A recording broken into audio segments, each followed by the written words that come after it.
war stories they unfold. Clash of legends past and fresh. In the chaos they refresh. What's going on, ladies and gents? That's right, we're here for Into Somewhere. It's the countdown. I'm back once again with my favorite person in the whole wide world, the one, the only. That's right, it's Spaz Phoenix. What's going on, buddy? What's going on, buddy?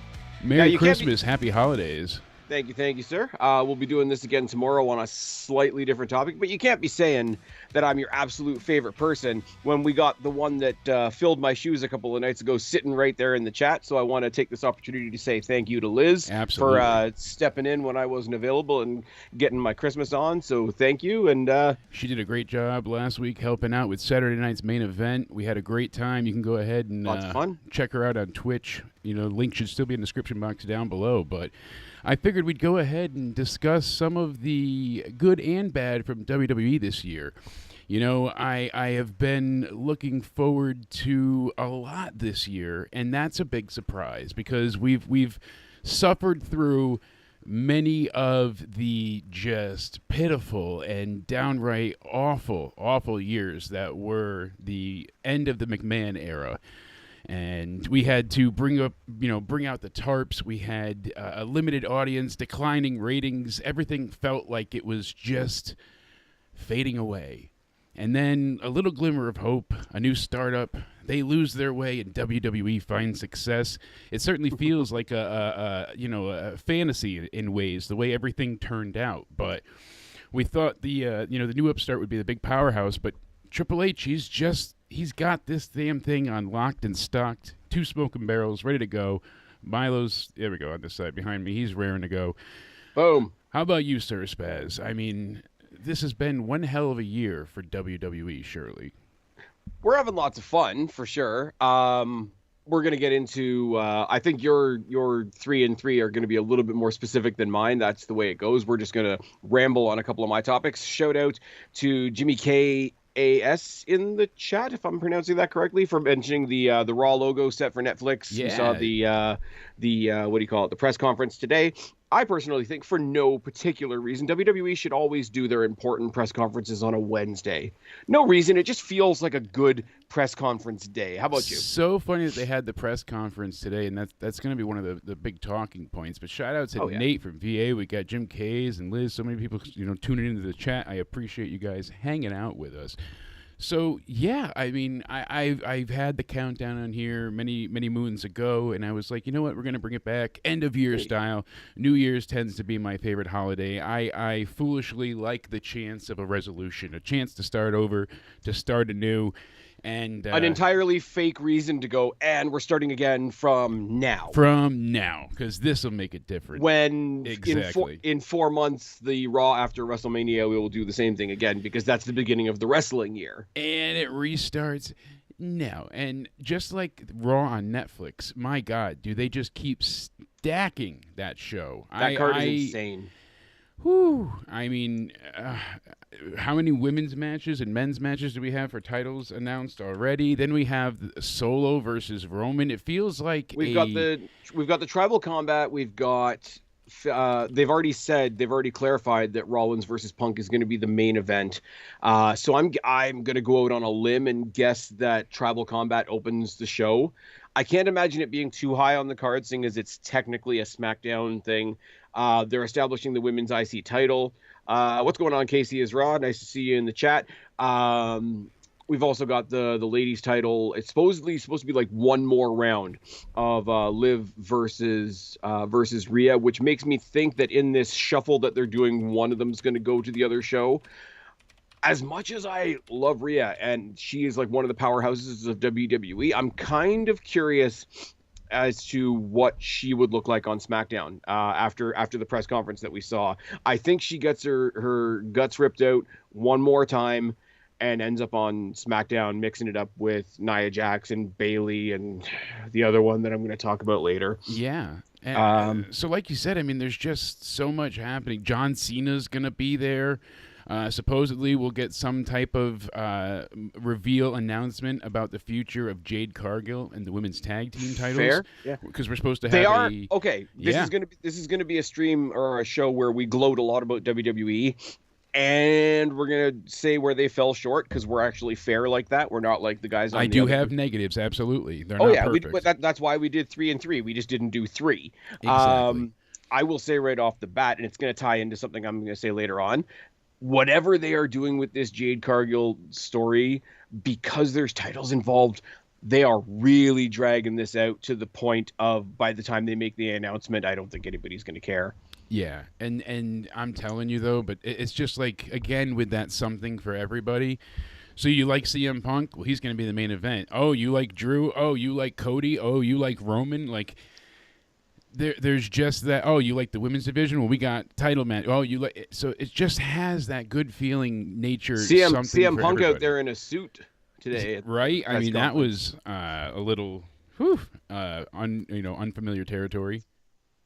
You know what I will say, right? And it's not on my list, but it's a good thing to start. It's a not storyline, not in-ring wrestling related thing, and it was kind of exemplified on the Raw Netflix kickoff thing, hosted by Michael Cole as it usually is. You see the amount of love and respect and appreciation that Michael Cole gets these days, which is well deserved, probably overdue. I'm going to put in an honorable mention for just commentary in general in the past year or so. Yeah. More relaxed. They sound like they're having a lot more fun. We can say what we want to about Vic and Booker on NXT because they are at sort of maybe the height of having fun to the point where it's not everybody's cup of tea. But you get somebody like Pat McAfee in there who's a firecracker, and he's almost better when we don't see him as often because it's like a shot of adrenaline. Yeah. Commentary in general. It's a cliche, but like handcuffs off, everybody seems like they're having a good time. Michael Cole's kind of loosened up a little bit and he's sort of taken the love where people want to give it. And because there's a long time, look back over 25 years or so, the only response he was getting was, well, you're not Jim Ross. And for a long time, he was so micromanaged by Vince that the only time I saw any emotion from him or a glimmer of that youthful, exuberant excitement that he used to have, like that, oh my, was when he called the cruiserweight tournament with Bryan. And oh yeah, that was when I think because it was out of the focus. Exactly, right? And it wasn't micromanaged by Vince on the headset either. We heard so that he had freedom because he was in control there for commentary, and that's when they started letting Michael Cole get more of a like lead commentator, like being the head of that area, and he became like the guy for commentary, and it just kept brewing from there, and it got better and better. But I mean, there was a point in time where no one could stand Michael Cole. He was terrible, and now I enjoy him, especially with how he's kind of changed things. But it's also about who he's working with. I love that when he was Pat. Pat is a great, obviously foil to his, superness, but also Corey Graves has done a great job. Even Joe Tessitore. Thing though with Pat and Pat like makes no bones about the fact that he's kind of, even when it was his full-time job, he still kind of came at it loosely, like, hey, I'm the guest at the desk, I'm working with the great Michael Cole, etc. He wouldn't be able to do what he does if Michael Cole didn't have the handcuffs off of him now, so that he could kind of laugh along with the joke. If Michael Cole was still under those restrictions where he had to be like the sort of straight-laced commentator, oh my god, I can't believe the seriousness of everything that's going on. Yeah. Like now they have that little camera under the desk where they get people's reactions every now and then, where they only used to do it with Morrow because Morrow was overly animated. Yeah, the bipolar rock and roller used to fly out of his desk, naturally, and he wasn't even, trying to be any bit extra. That was just him. Yeah. He was over and very animated. So I like that they kept that. With no dig at Michael Cole, but can you imagine if we can sort of push two eras together, like back to the Takeover era? Can you imagine a commentary team of Mauro Ranallo and Pat McAfee? Oh my God. The energy many would be through times the roof. have I've seen that, and even Maple Leaf Pro, whatever they're doing up there now, and hearing Morrow again, that was a fun thing. But it's fantastic. And hearing him on the boxing for anybody that pretended to give a shit about boxing for a night. Oh yeah, that as well. So he was great there too with Tyson and Jake Paul. So you know what, we teased it long enough, Spaz. Let's go ahead. We'll bring it back. Let's get into the countdown.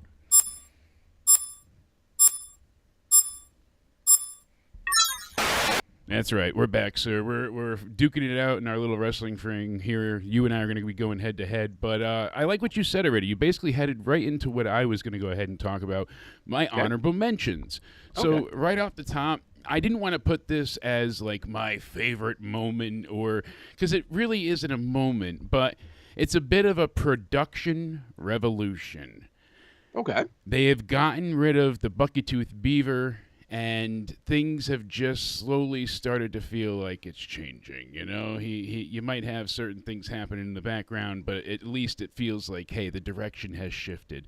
The long one-shot entrances, you know, we really got that great night with Jey Uso, to start after Mania, and then from there they started messing around with things. The smaller stages to fit in more people, the small screen flex, the 8K high quality shots before a title fight where they have, you know, the title, the champion, the challenger, and you get that crisp, clean, super HD 8K picture. It almost seems surreal for a second, because you almost I know it's the action, it's the people in the ring that are what draws us to the ring, but like you're already there, and it draws you in just that little bit more. It clicks something in your brain that says this is the big shit now. And it makes it feel like this is more real because it feels like a naturally evolving thing. You see Punk in the back, and he's getting into it with the American Alpha guys, being like, you guys kind of suck for what you did.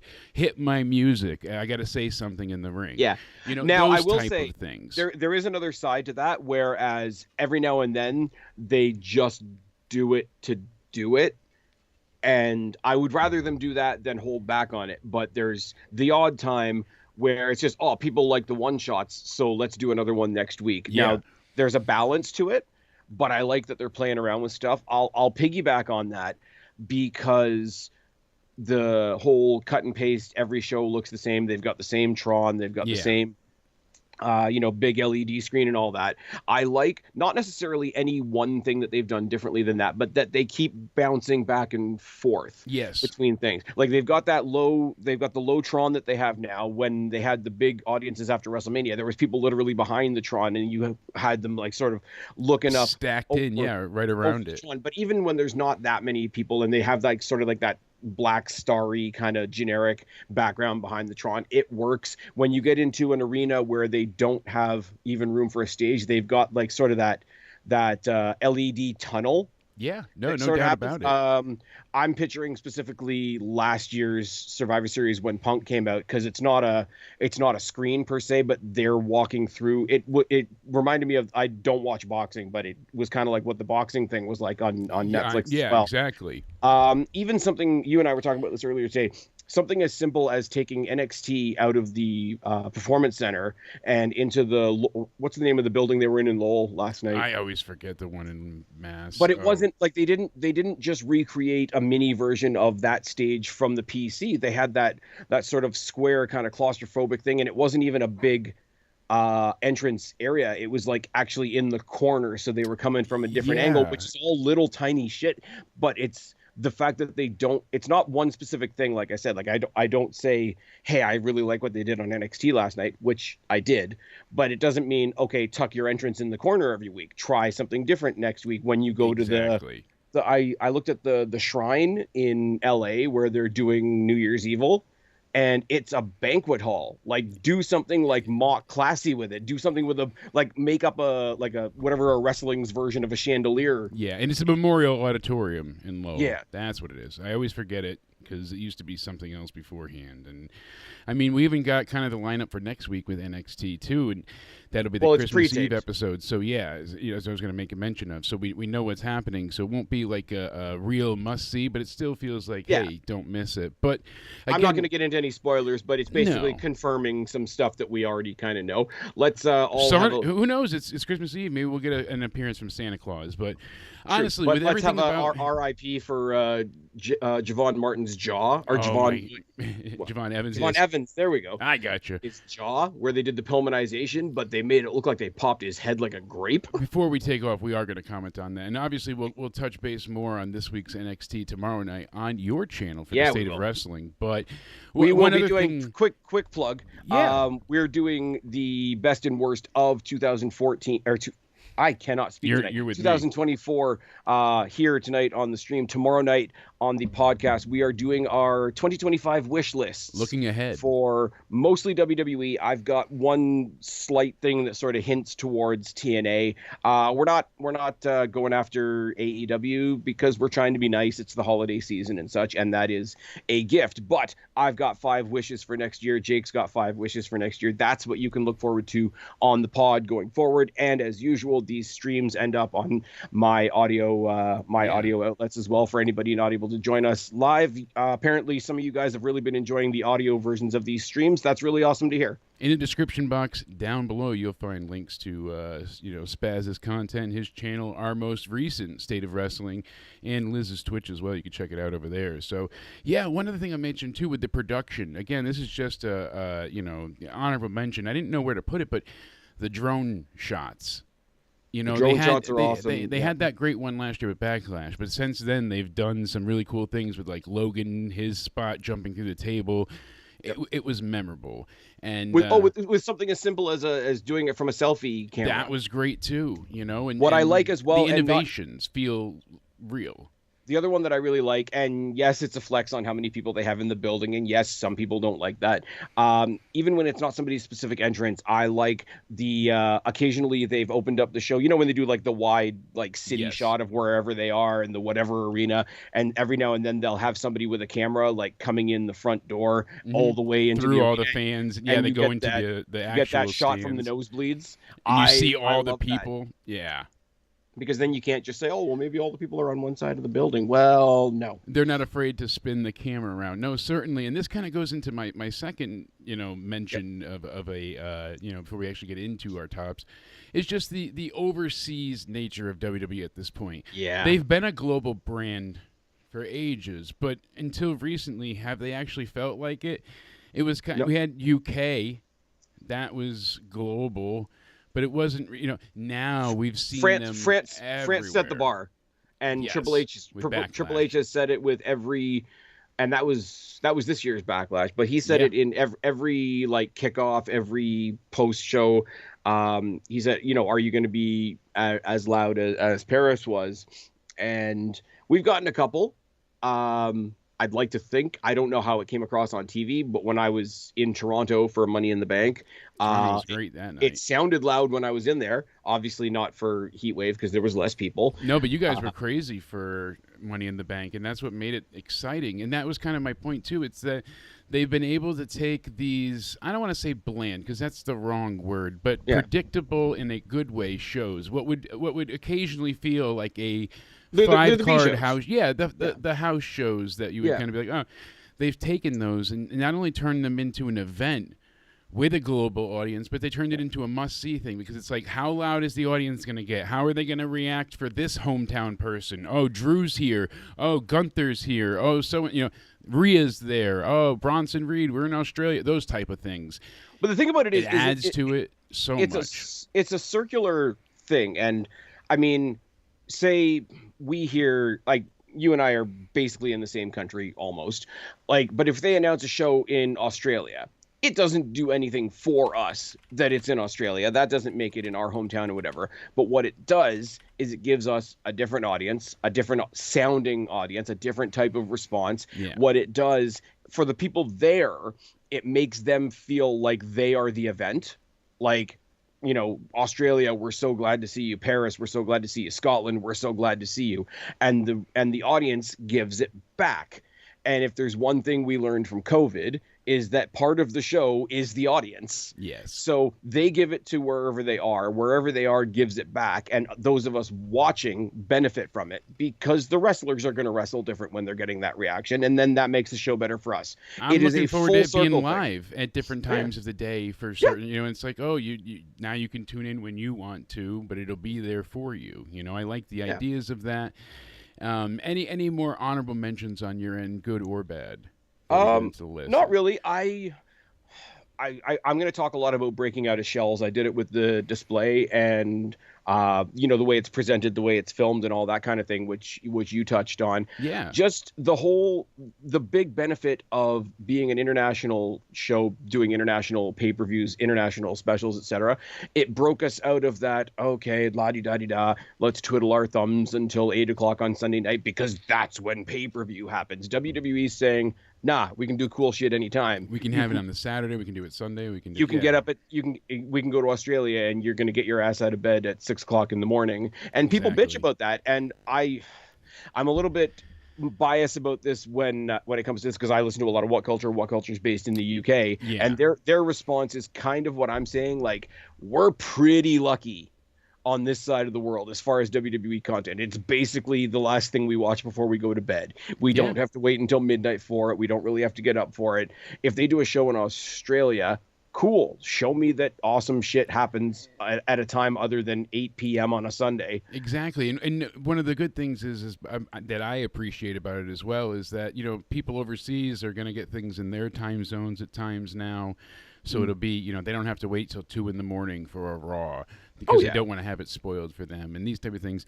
And then on top of it, with the era of streaming, things have changed. You kind of watch when it's convenient for you now. Yeah. And I get not wanting to get things spoiled, but all in all, it is kind of easy to avoid spoilers for the most part if you stay off, mindful of it. Yeah, I'm not saying things aren't always out there, but WWE's been better about like must-see moments being available widely, those type of things. So they put it out right afterwards on a network on YouTube. But granted, I'm happy with them doing that. Where the funny thing is going to be is if we get to, because we're going to get that run-up show as we get into WrestleMania season where they're doing 6 weeks in the UK? Yes. And they're all going to be live. So I get home from work 4-ish on a good day if I'm not doing overtime. I'm going to probably throw it on at 5. Once I've, dusted the day off or whatever, turn it on at 5, skip the commercials if there's commercial, done by 6:30 or 7. Exactly. 8 o'clock is going to roll around and I'm going to be like, it's 8 o'clock on a Monday. What do I do? Yeah. Now you've got to now I figure go to out sleep. something else. Yeah, exactly. Now it's time for an early bed. So the only thing that's going to suck is, it's not going to suck. It's just going to be something that'll change over time. Yeah. Is people that are used to those times that do, and we don't do it particularly, but that do the watch along content. Yeah. I always go out of my way to shout out the guys at Wrestling for Life, KJ, Nick, Ringsider, Anthony, over on the Wrestling for Life thing, and they do the watch along. So what I lose in the mix is maybe I don't get that watch along that I'm used to now. What Culture used to do the same thing, and we might not get that as much, but those content creators are gonna find it might not always be ways live. Yeah. I mean, that's the thing too. They might be able to do things after the fact as well, so it could work out still. Well, they'll get an after stream like me, but I've really the togetherness of the watch along is the.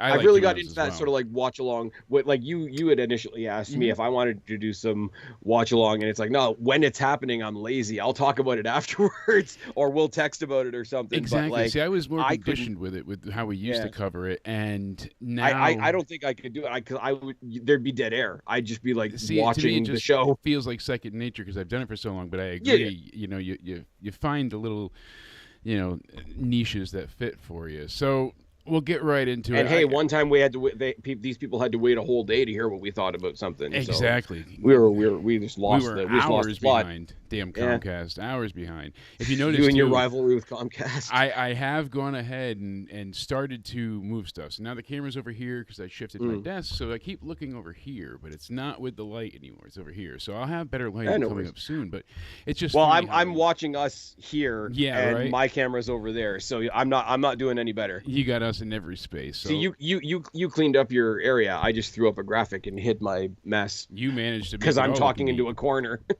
The green screen's coming. It could be a ferret. Nice. Never know.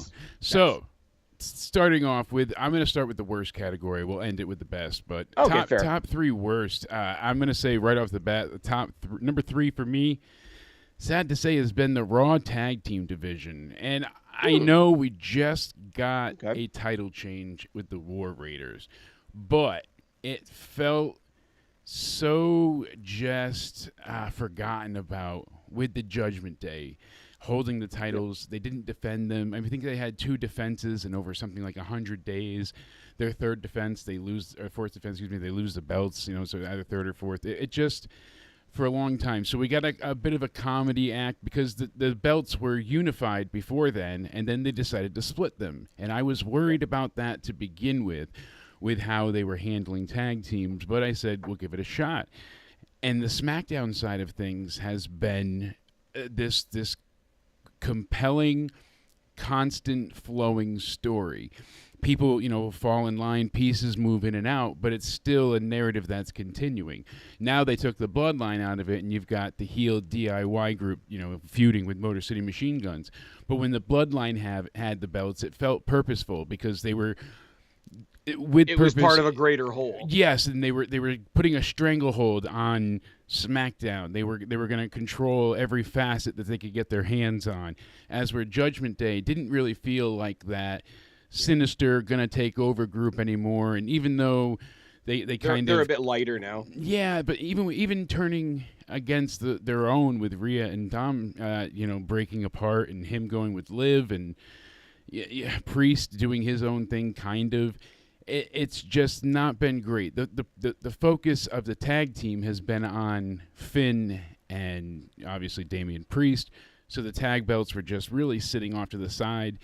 And you look at what we got. We got, Miz and Truth. It was kind of like a, hey, this is great for, our Truth kind of thing. It was nice to give Miz flowers, but they had a very, very lackluster run with those belts. It was extremely short. I think they had maybe 1 TV title defense before they lost them, and that was it.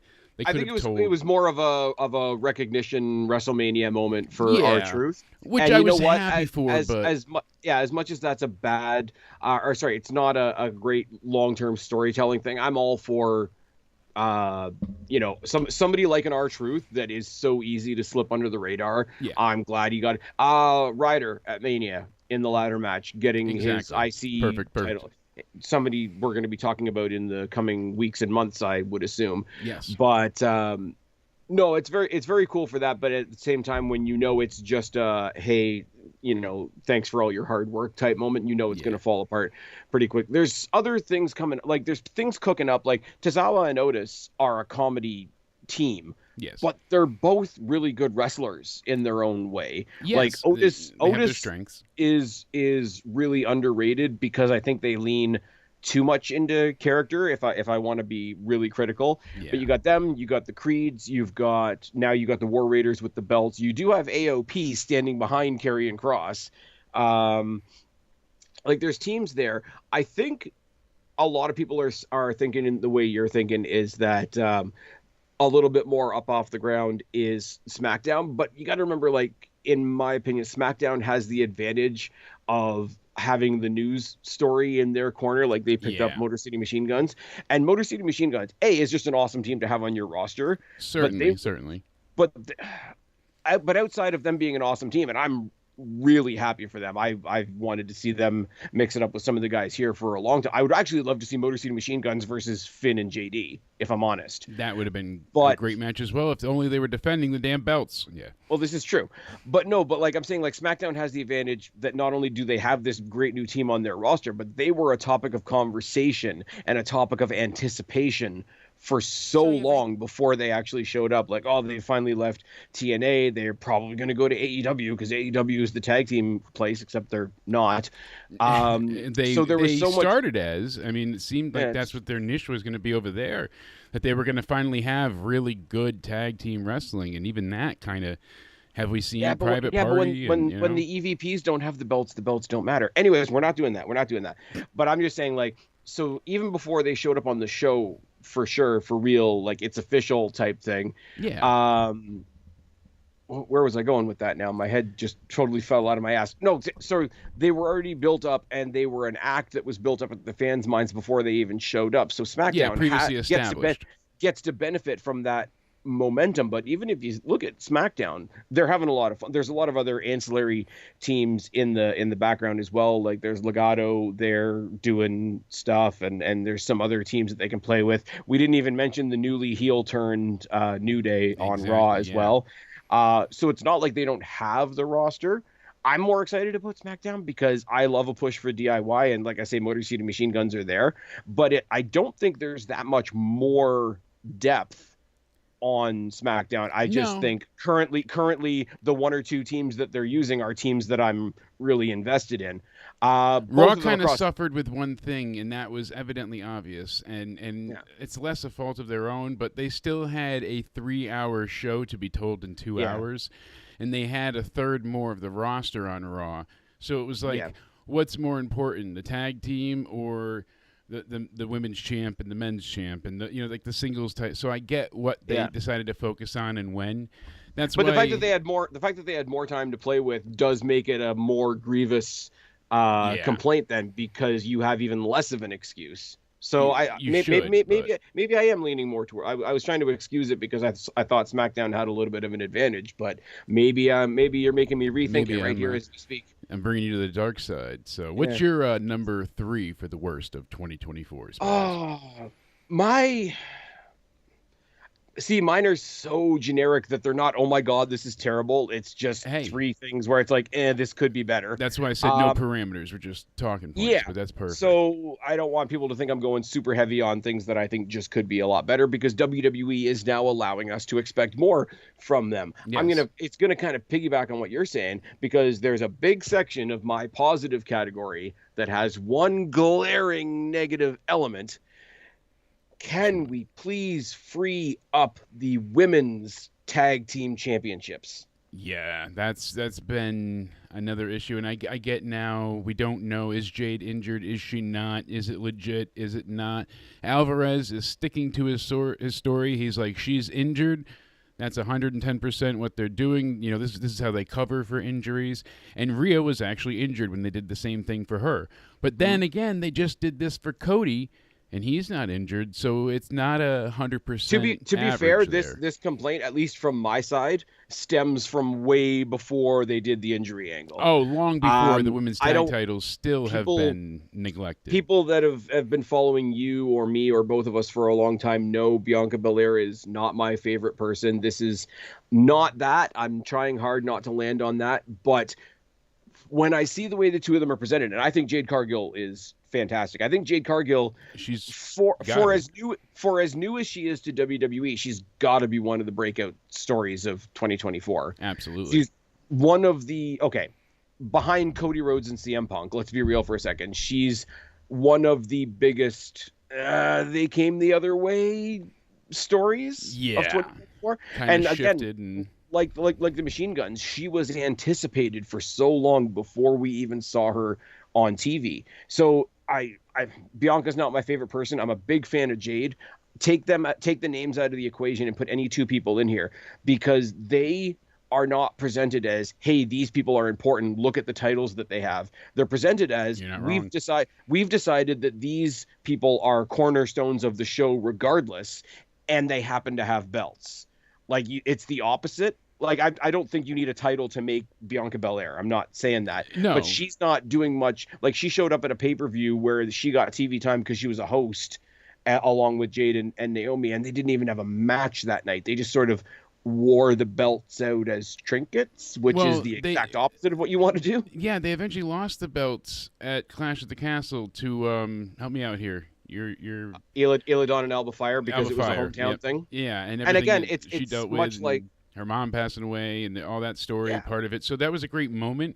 But then And they it's didn't much do like anything the to follow R-Truth up with it at all. Like they just It's much lost like the belts. R-Truth thing, and it's even more glaring that we gave you a hometown win, but Bianca and Jade fear it, run from it. They are inevitable. It's like somebody else holding. They are inevitable. Oh, I hate to make these types of conversations because we like John Cena these days, but it's like For anybody. a long time, we didn't, and justifiably so.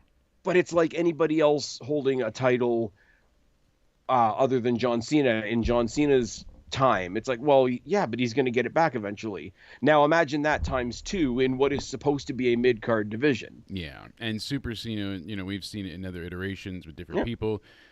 Bianca kind of has that in spades at times, and that's one of the things that really bothered me. I used to scream about it on reviews. She loses at Mania, gets her ass kicked, comes out skipping and smiling, that kind of stuff. So, but it's so annoying at the same time to have this. And like I say, like even my criticisms are going to come with positive stuff. because for them to have Surprisingly. for them to have such a grip on those belts at a time where they are focusing so much on teams and trios. Like we have Fatal Influence, we have like Shotzi returned and she's got her group together. You got Jakara and Lash Legend, you got Illidan Yep. and Alba Fire, you've got Katana Chance and Caden Carter, you've got different iterations of Damage Control, different iterations of the Kentucky Fried Chicken conglomeration. But like Finger licking good. at the same time as they're not letting anybody touch those belts, they're reminding you constantly what a potentially rich women's tag team division they have. Yeah, I kind of wish they just left him on NXT, to be perfectly honest with you. Yeah. Because NXT, they have so much talent, and they could actually make some really great tag teams out of women down there. Look at the team inadvertently created of Stephanie Vacour and Julia. That's a dream team that people have been wishing for years now, and then it happens, and it's like, oh my God, we've gotten spoiled in so many ways with these things. So, kind of you and I, funny enough, had the same idea, though. I do think they have to be careful with that, though, because you get the same complaint that I have with Bianca Belair. Like, tag team wrestling is important. It's a vital component of wrestling, all those types of things, right? But it is supposed to be a mid-card division. Yeah. When you put people like Bianca Belair, multiple-time world champion, not multiple-time, but like WrestleMania main eventer, Royal Rumble winner, and all. When you all these accolades, yeah, it would be like, okay, it's like, how can you expect them to lose, kind of thing. Yeah. I'll use the example that everybody else uses because everybody likes to shit on Charlotte Flair. If we put the women's US title on Charlotte Flair, does it even function as a mid-card title? Yeah, because it's just another version of, she was the main champ for so long, so this is just another side version of that. Exactly, because what was the IC title? It was a stepping stone. You got that to get it on the way to the big belt. That was the purpose of it. U.S. title led to the IC title, which led to the WWE Championship. And I'll say, like, let's take a look at the group that is the most up my street at the moment in NXT, and it's Tatum Paxley, who's awesome, Gigi Dolan, who's awesome, now being led by my girl Shotzi Blackheart, right? If they get their hands on those tag titles, it better be Gigi and Tatum, because I want Shotzi to be in line for that North American Championship, in line for that U.S. title or IC title. Something bigger, yeah. They should be, as we said, building blocks and stepping stones. And you and I both had the ideas of basically the same idea. We want to see the tag team division be treated with a bit more reverence or respect and a bit of the tact that it deserves, because it is a unfortunate negative with things, and I understand there's only so much they can book, but you made a great point. I just think it's a little bit, it's an equal and opposite problem to what you were talking about on Raw, because on Raw they kind of struggle to feature the other tag teams that don't immediately hold the tag titles. With the ladies across all three shows, they let you know constantly that division is competitive and rich and deep and all that, and then so they give you it all, like they hand it to you on a plate, kind of the opposite of the men on Raw, but they just remind you every now and then that they're there, but they're not going to get the belt. So like a really good example of what you're saying always to me was like Braun Breaker and Baron Corbin working together. Baron Corbin was not a top level champion. He had some mid card titles, and he was a GM, but he was never at the very top. So him coming back to NXT and working with essentially their top guy at that point in time was a thing of beauty. They elevated each other. And they found a really good chemistry that nobody else would have figured out. But exactly. my point of it is you mentioned Julia and Stephanie, who are brand new wrestlers to me, first of all. Yeah. And they're great, but they're clearly earmarked to be world champions top on level. Whatever show they're on. So it would be cool to see them as a tag team and win tag team gold, but it raises the, I don't know if raises the glass ceiling is the right expression, but it means that you have to be able to fight main eventers to get your mid-card steps in, which I don't think works as much. And you made a great point, because I even argued before, like you said, with Charlotte as a mid-card champ, is that even the mid-card title, and does that give it instant amount of credibility and respect, or does it hinder it? Those are the type of things that they have to consider, but I do hope that they really follow through somewhat better with the women's titles. And talking about handling things better, my number 2 here is the handling of the Wyatt Six. And that's surprising coming from, Mr. Firefly here, but their debut was incredible. And I was very apprehensive about how they would be handled because we saw Bray make this triumphant return with the AR, alternate reality game, and they had all of the Follow the Rabbit QR codes and this little, filled with Easter eggs and old promos, all these great things. He had a triumphant return. Then all of a sudden he comes out, makes this great promo, and then nothing, and it dragged on for weeks and weeks and weeks, and we never got any progression. Then we got the pitch black match, and that was it. So with these guys, I didn't want them to every week be out there for an hour and overexpose them. But I feel like they've also been like, all right, you're on the back burner now. You guys want to go out there for a big 6-man tag, cool, and then we won't see you for a couple of months. They had something. They had a very, very compelling, rooted in reality story. These people, especially Bo, lost his family. He lost both of his brothers, legitimately. One blood brother, but both of his brothers. And he didn't know how he could go on until he found these people to make a new family of sorts. And they're going to go ahead and take out anybody that doesn't appreciate their own family. Like, the story was simple yet, like a beautiful chaos. And yeah, I think you've hit on one of the reasons that they were pulled back slightly, though, is because we know what the story is, and I don't think it's a bad thing. But they came in, and it was incredibly dark, and it was emotional for a lot of people, and it was really deep, and it was like, if you let yourself get into it, it's not for everybody. You and I talked about that early on. Yeah. Like, this kind of stuff's not for everybody, which is absolutely fine. But with it being so dark and sort of steeped in like memorial almost. Yes. I think they had to pull back on it a little bit because you don't want every time you see the Wyatts to get sad. Yeah. Like if that makes sense. I think they lightened it up. Yeah. I think they lightened it up a little bit. And the other thing is, once you take the masks off, once you shed the gimmick a little bit, which they do pretty successfully once the matches start, is these guys are really fun brawlers. Yes. Like, look at the size. Like, Gacy's crazy. Rowan is huge. Dexter's got his own type of vibe to him. Yeah, like Dexter's really developed lately too. When you notice like his in-ring. And he was already jacked, and he's twice as jacked now. He comes out with dreads, and he's doing the whole almost Manson-esque thing, right? Looks crazy, none of them, like even Bo. Like, remember when Bo was like the little skinny twerp that was one of the first NXT champions? Yeah, right. Look at him now. Bo, he's basically turned into Bray, kind of, which is there is a negative slant to that because eventually I would like to see him have a little bit of his own personality and not be doing an impression of his brother. Exactly. We don't want you being your brother, but again, I'm not going to tell him not. No, to I appreciate the legacy that they're putting forth, and it's just that we went so many weeks where we would get like right off the bat we got that first VHS tape with Bo, the therapy session. That was incredible. That was like tear-jerking reaction, incredible. But see, as effective as that was, I can understand them not wanting to lean on that all the time for the whole like you don't want to bum everybody out. Exactly, with the memorial, with the funeral aspect of it. Right? They didn't have to always be negative though. There's a lot of stories they could tell without being. I think pulling back. So. I think pulling back on that stuff, and we've talked about it. We like everything from the Boogeyman to the Undertaker, right? Yes. But if you're trying to please a broad audience, and yes, that's filler speak, but it's also true. You can't call women broads. I keep telling you this. We're gonna get in trouble. Oh, say much worse things and get you in much more trouble.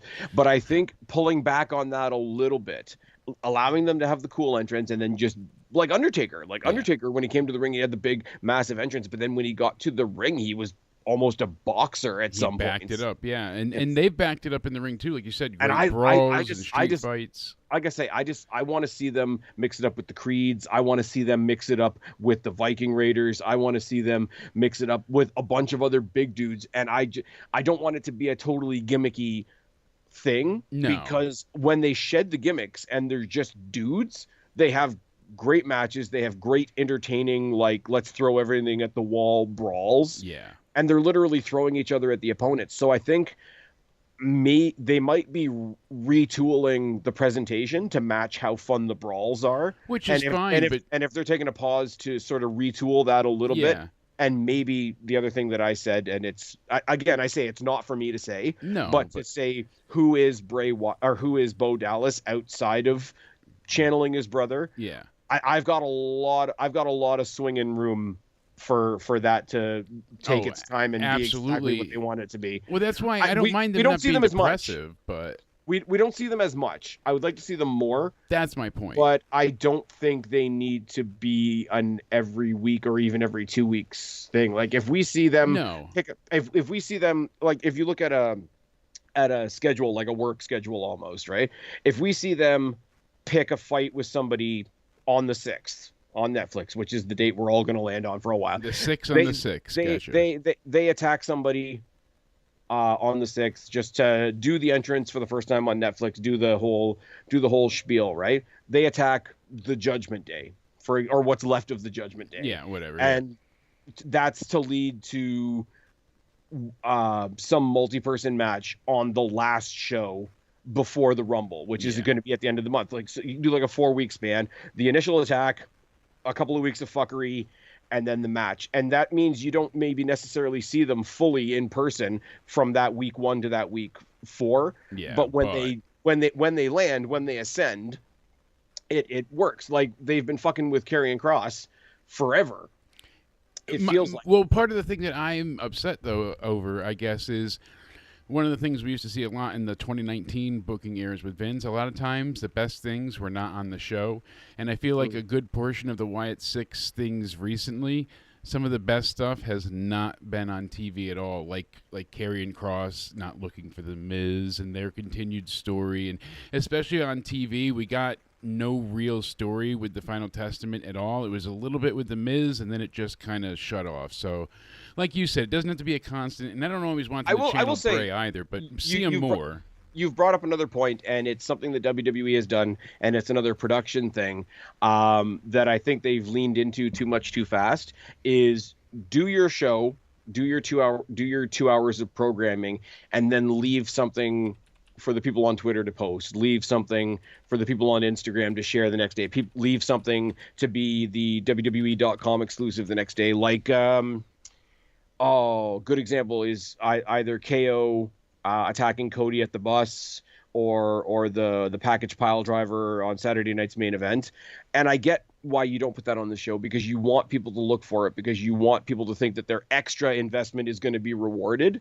Yeah. But to your point, and you're using the Wyatt Six and the Final Testament as a great example, how much of that is just like you're just leaving bits off your show now. I think they've got, as an engagement strategy, and I really sound like a businessman asshole saying that, but as an engagement strategy, I think it's brilliant, because people that do the extra work, make those 2 or 3 more extra clicks, are going to get that extra reward. They're going to receive more from their programming.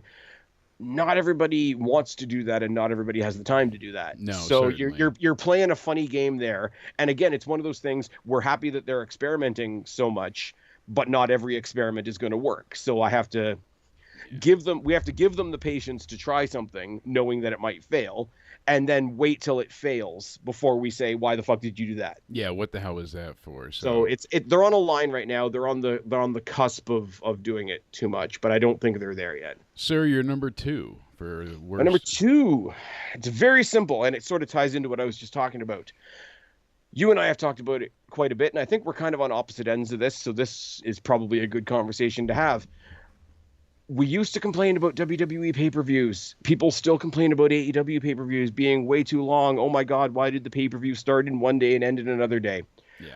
Triple H took that criticism way too far. On my end of things, and I know it's different for everybody, the pay-per-views are way too short. And I don't just literally mean like what time it ticks on and what time it ticks off. No.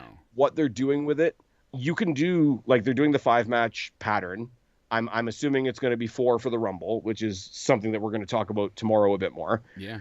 You can take that same time frame and put 6 matches in it or 7 matches in it.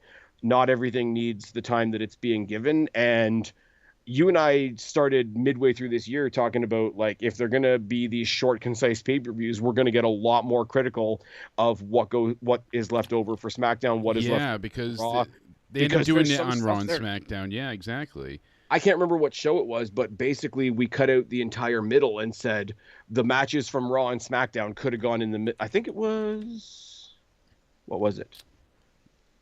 I'm not gonna remember. Yeah. I want to say it was Rumble, but that's too far back. But basically, like, the two big headlining matches were on either end, and the entire middle could have been scooped out, and the matches that had been put on Raw and SmackDown. And the thing is, I don't want to be that critical. No. Just give me, instead of like picking two and leaving two off, give me those four and shave a couple minutes off every match. Maybe for the bigger pay-per-views, like, I'm sorry, WrestleMania should be more than 4 hours. It should.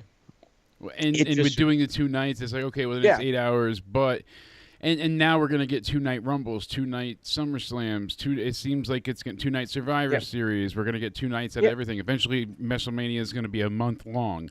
Yeah, and we'll get 1 match a day. But it's a big swing. And Triple H, here's the thing: I'm the NXT guy. I'm also the Triple H guy. This is a thing that Triple H can't do that he did in NXT. NXT was one brand with only 3 titles at the time, with a very small, I don't want to say small, but like a very, very manageable roster. It's much smaller than what they have now in NXT. You're trying to manage 2 massive rosters with the caliber of talent that they have on that roster now, with the amount of stories. And I'll say this, look at what we have coming up on the Netflix debut with Roman and Solo that doesn't even have a title per se. Like, you're right, because look at how many times we've seen things that should be on the card not make it there, and then the things on the card, don't, like you said, it has a bit of that older WrestleMania feel where you had to earn your spot. It wasn't, like you had to, it has a bit to that. It's like, all right, why is this here? But a lot of times, it's not what you want to see. Well, it's not even necessarily what you don't want to see. Like, if there's a match on the card that I could sort of take or leave, like, hey, I can see there's 2 people there that are really, they've really busted their butt to get a shot, good for them, they made it onto the card. I don't want to be saying, why the fuck are they on this card? Yeah. I would much rather have the match that I want also on the card, so that I can why don't you defend the Raw tag team titles instead of having Nia Jax and Bayley for the 3rd time? Those type of things. And it's like, so you're not wrong. Or do both.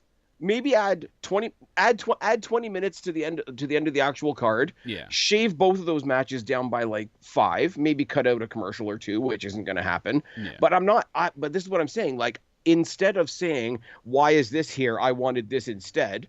Why don't you shave a little bit and give me both? I can get the thing that I wanted, and I'll go into this other thing that I wasn't necessarily thinking of with a much more open mind and a less critical mind at that point. A lot of the people watching the Black and Gold were Triple H's, his fans, you know what I mean? And like the devout NXT followers were conditioned by him to enjoy the 5-match card formula because it worked. That was what was best for NXT. And then, like you said, he just transplanted that to the main roster, and it works in one regard because, like you said, you get in, you get out, you got your 5 matches. This is supposed to be what's the most important at the time, but typically it's only 2 matches that really feel like Bad Blood was a very good show. But everything in between... I think it was Bad Blood, the one that I'm talking about now, where we could have scooped out the middle. That's exactly what I was going to get to before and couldn't think of it. But because it was a really good show, but the main event, you got Cody in the tag match with Roman, and then you had the Hell in a Cell to open it. Everything else... Yeah. And it shouldn't be like that, so I agree with you with that being a negative, and I totally understand. My next negative, my number 1, sir, moving along here, is... the Usos Mania match. I went specific with this one because this hurt me deep inside. I totally agree with your plight and fight that Jay should have been the one to unseat Roman Reigns. Cody, the only story is that your dad got screwed out of the title, which is a great story to tell as a son. Well, the story is he came back to WWE and he wants the belt, and Roman was the one holding it when he got there. Yes. So whatever else there is, they built after that. It didn't matter who was holding it. It's just that he wanted the belt. It was about getting the belt, not beating Roman. So, yes, Cody's story was finished in that regard, and it was a great Mania moment. And that was one of, like, I still smile thinking of Cody winning. But that could have been done differently, like you said. They could have had the belt off of Roman at that point. None of that needed the title. You know what I mean? Like, Cody could have been going for the title, and Jay should have been fighting Roman Reigns. It all started with main event Jay, and the only reason he didn't beat Roman was because they used his brother against him, forcing Jay to say, "I quit." So when we got to this match, the palpitation, the expectations, the intensity was real. We had Lil Wayne bringing, I think it was Jimmy out, and you know, it was supposed to be this amazing culmination, and the story of these two facing each other anyways wasn't great. It was like, why did Jimmy turn? It wasn't a great explained turn. It didn't make a ton of sense why he betrayed his brother. And then the match itself was about 45 super kicks, and eventually it was over. Jay won. It felt very just lackluster and sloppy, and on everything else that we got from Mania that was so stellar and top notch, this really, really was a huge letdown. Think about Bret Hart and Owen Hart, like brothers, Jeff Hardy and Matt Hardy from Mania 25, the first one from Mania 10. Like, these things that it's supposed to be like, oh my God, this should have been Tribal Chief Warfare. They shouldn't have had the match. It just should have been the spear off the stage to keep Jimmy out, if that's my take. But yeah, this was the most disappointing thing this year for me with how, and they've separated the Usos. I'll give them credit. You know who Jimmy is. You know who Jay is now. People are not going to get that confused. And they both have better characters now. Like, everybody, like, Jay's getting his flowers on Raw a lot. I think it's going a little bit under the radar that Jimmy's sort of, he's found a different niche. I don't know how to I couldn't describe to you what Jimmy is right now, but what Jimmy is Jimmying right now. And there was no Jimmying before. It was just, oh, I'm Roman's sidekick. Oh, I'm Jay's brother, whatever. He's got a niche now. I just don't know how to describe what it is. Now, you know, and you're pulling out a really unfair card on me, being that I'm a Hardy fan and all.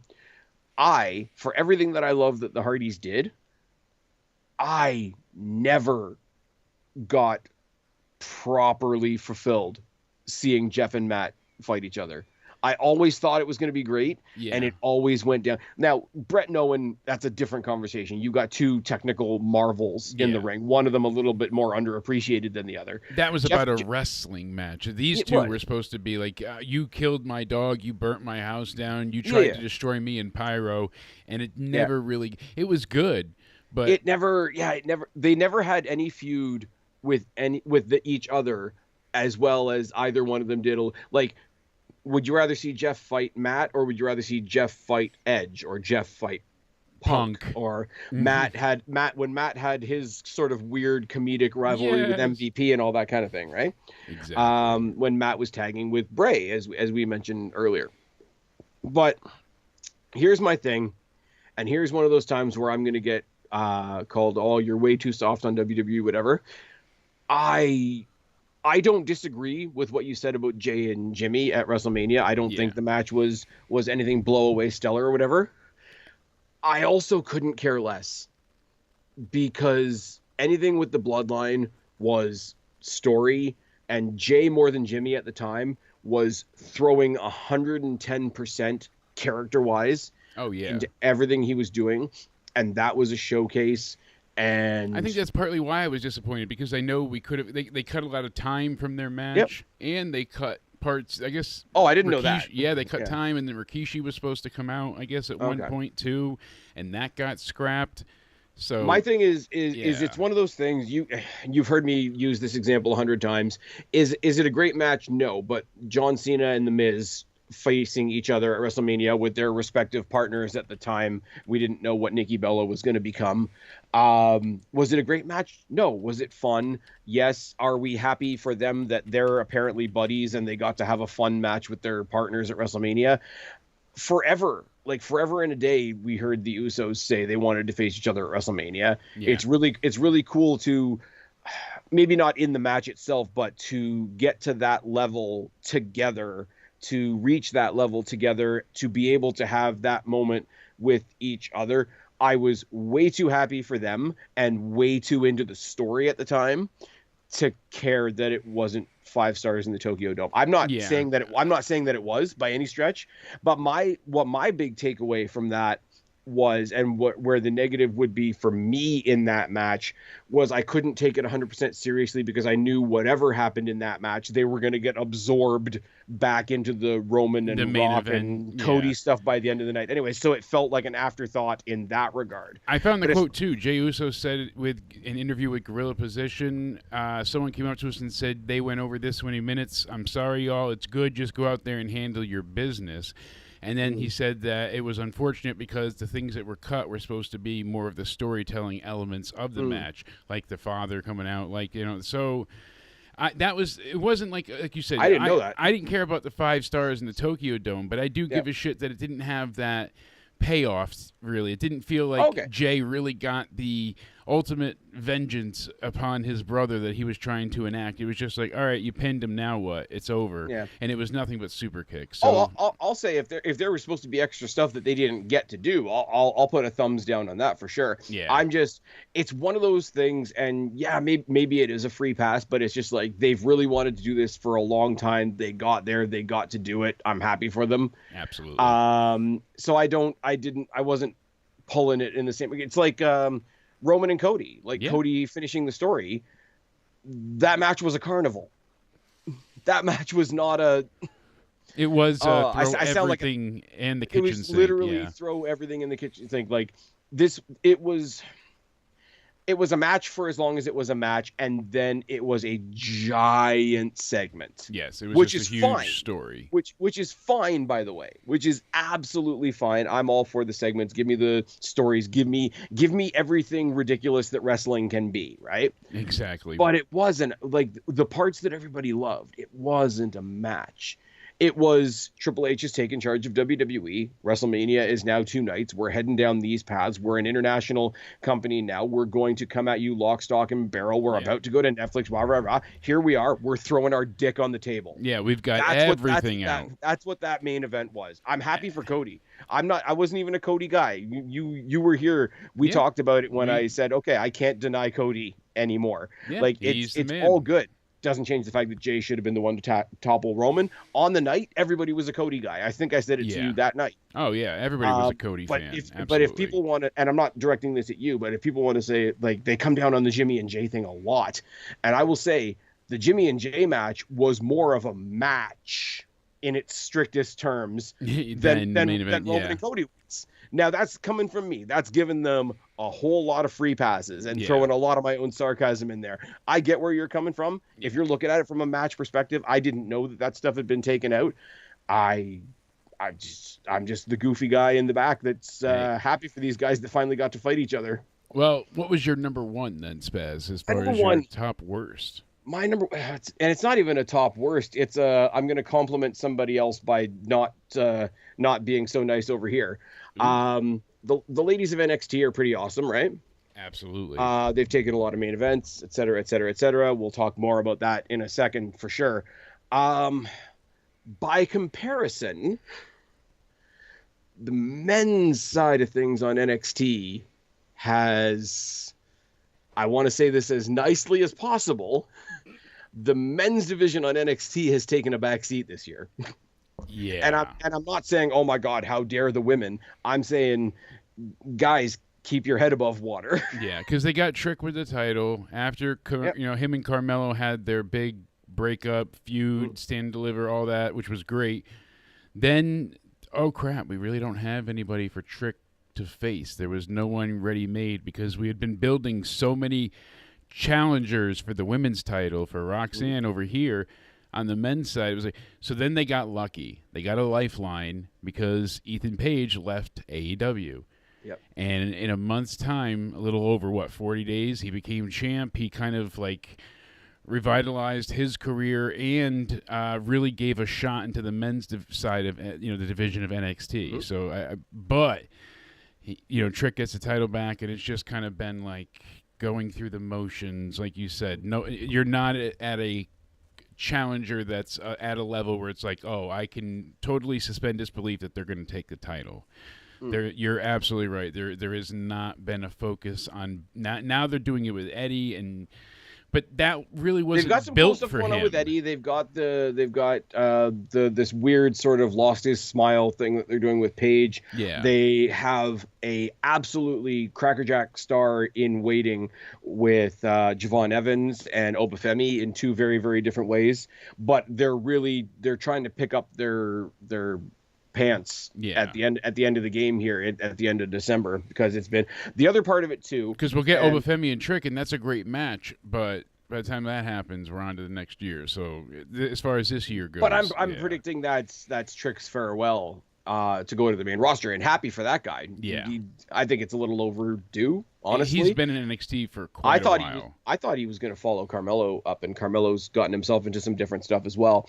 But if it is his farewell and he passes the torch on to Oba, who does Oba really have to challenge him except for Eddie Thorpe, who I'm pretty sure is going to get killed? Yeah. And even Eddie is kind of not as severe of a Jinder Mahal, but he was someone that really wasn't a factor in anything and then just gets thrown into a main event match.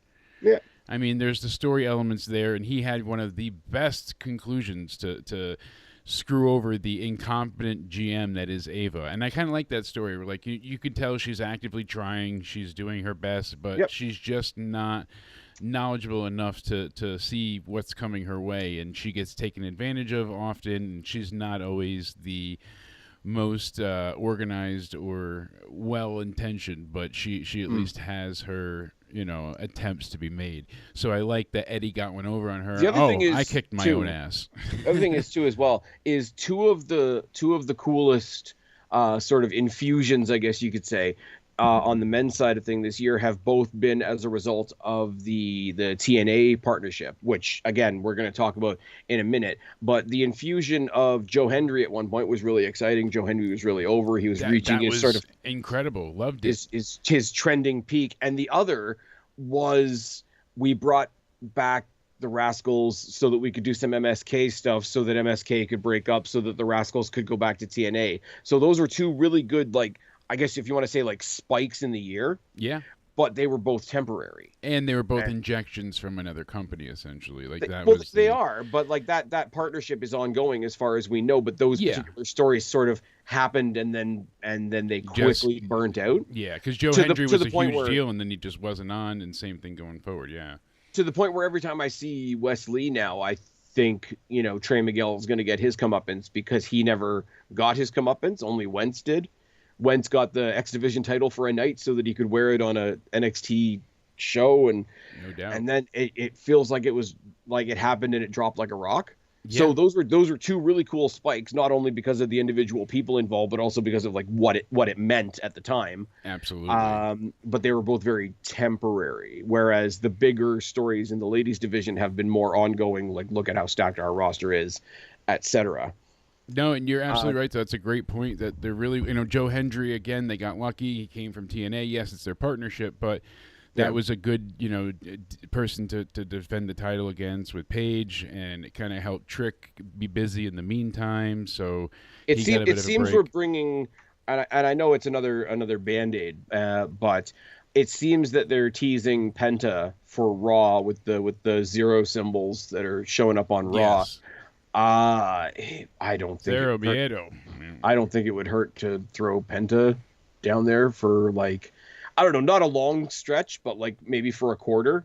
Yeah, until his brother's ready, then they can come up together like they were planned, because they were supposed to win the tag titles in the Motor City Machine Gun victory. Spot. Yeah, that was supposed to be theirs. That was the report. Whether it was or wasn't still, but so I wonder if that's what it was originally said to have been the plan. I wonder if the Motor City Machine, or if the Lucha Brothers had come in properly, and if TK wasn't a fuckwad, would we have gotten Motor City Machine Guns in NXT? Possibly. Or would they be over on Raw mixing things up and potentially having that match that I want with Finn and JD? But they could have taken those titles while everything else happened on SmackDown. Yeah, that would have been great. Well, sir, we're going to get right into it. Our top 3 favorite of the year. I don't want to keep you here all night, so I will go into mine quickly here. My top number 3, simply stated, defined character roles. I know Boom. this is a bit more less specific than my other Yep. points have been, but the heel face dynamic has defied expectations that I have had built for quite some time, and I am all about it. DIY, you get Ciampa saying you're gonna do things my way, and you're like, oh damn it, they're gonna split. Ciampa's turning heel. Nope. Johnny's sick of it too, and same thing with the New Day. Oh, look at that! Xavier's going to turn heel. They're going to split. No, instead they had one of the best. The New Day had the best segment on Raw for like 3 weeks running. The fight they had backstage before the anniversary show, and then where the crowd tore them apart in Connecticut and Bridgeport. Like all of it together was great, and I'm telling you, like that was so special. The night they turned on Big E has got to be top 3 moments for the year, right? Oh, absolutely. That's why I put it in the the moving card. But I was just blown away with that because it defied expectations and it makes sense. The characters with their defined roles, the heels aren't being cheered because they're cool. So people will like the heels, no doubt. Somebody likes Solo and Jacob, but they're not cool, good guys. They're not, in the sense of like it's not like, oh, I want to be the bad guy. No, they're heels. They're doing shit to get heat, and they're trying to piss you off so they can win by any means. And you see the faces do not act like do-gooding morons. They're not 1930s Superman, truth, justice, the American way. I get so pissed when you see a babyface go into a 1-on-5 scenario. We saw the Death Riders, all of them in the ring versus a one Orange Cassidy. No, stay in back. I want to get my teeth knocked down my throat. Just the other day, we saw Cody take advantage of Kevin Owens bringing the chair in the ring. He does the crossroads onto it. So now that story gets not only that, and this is the key point as far as giving Cody credit. Yeah.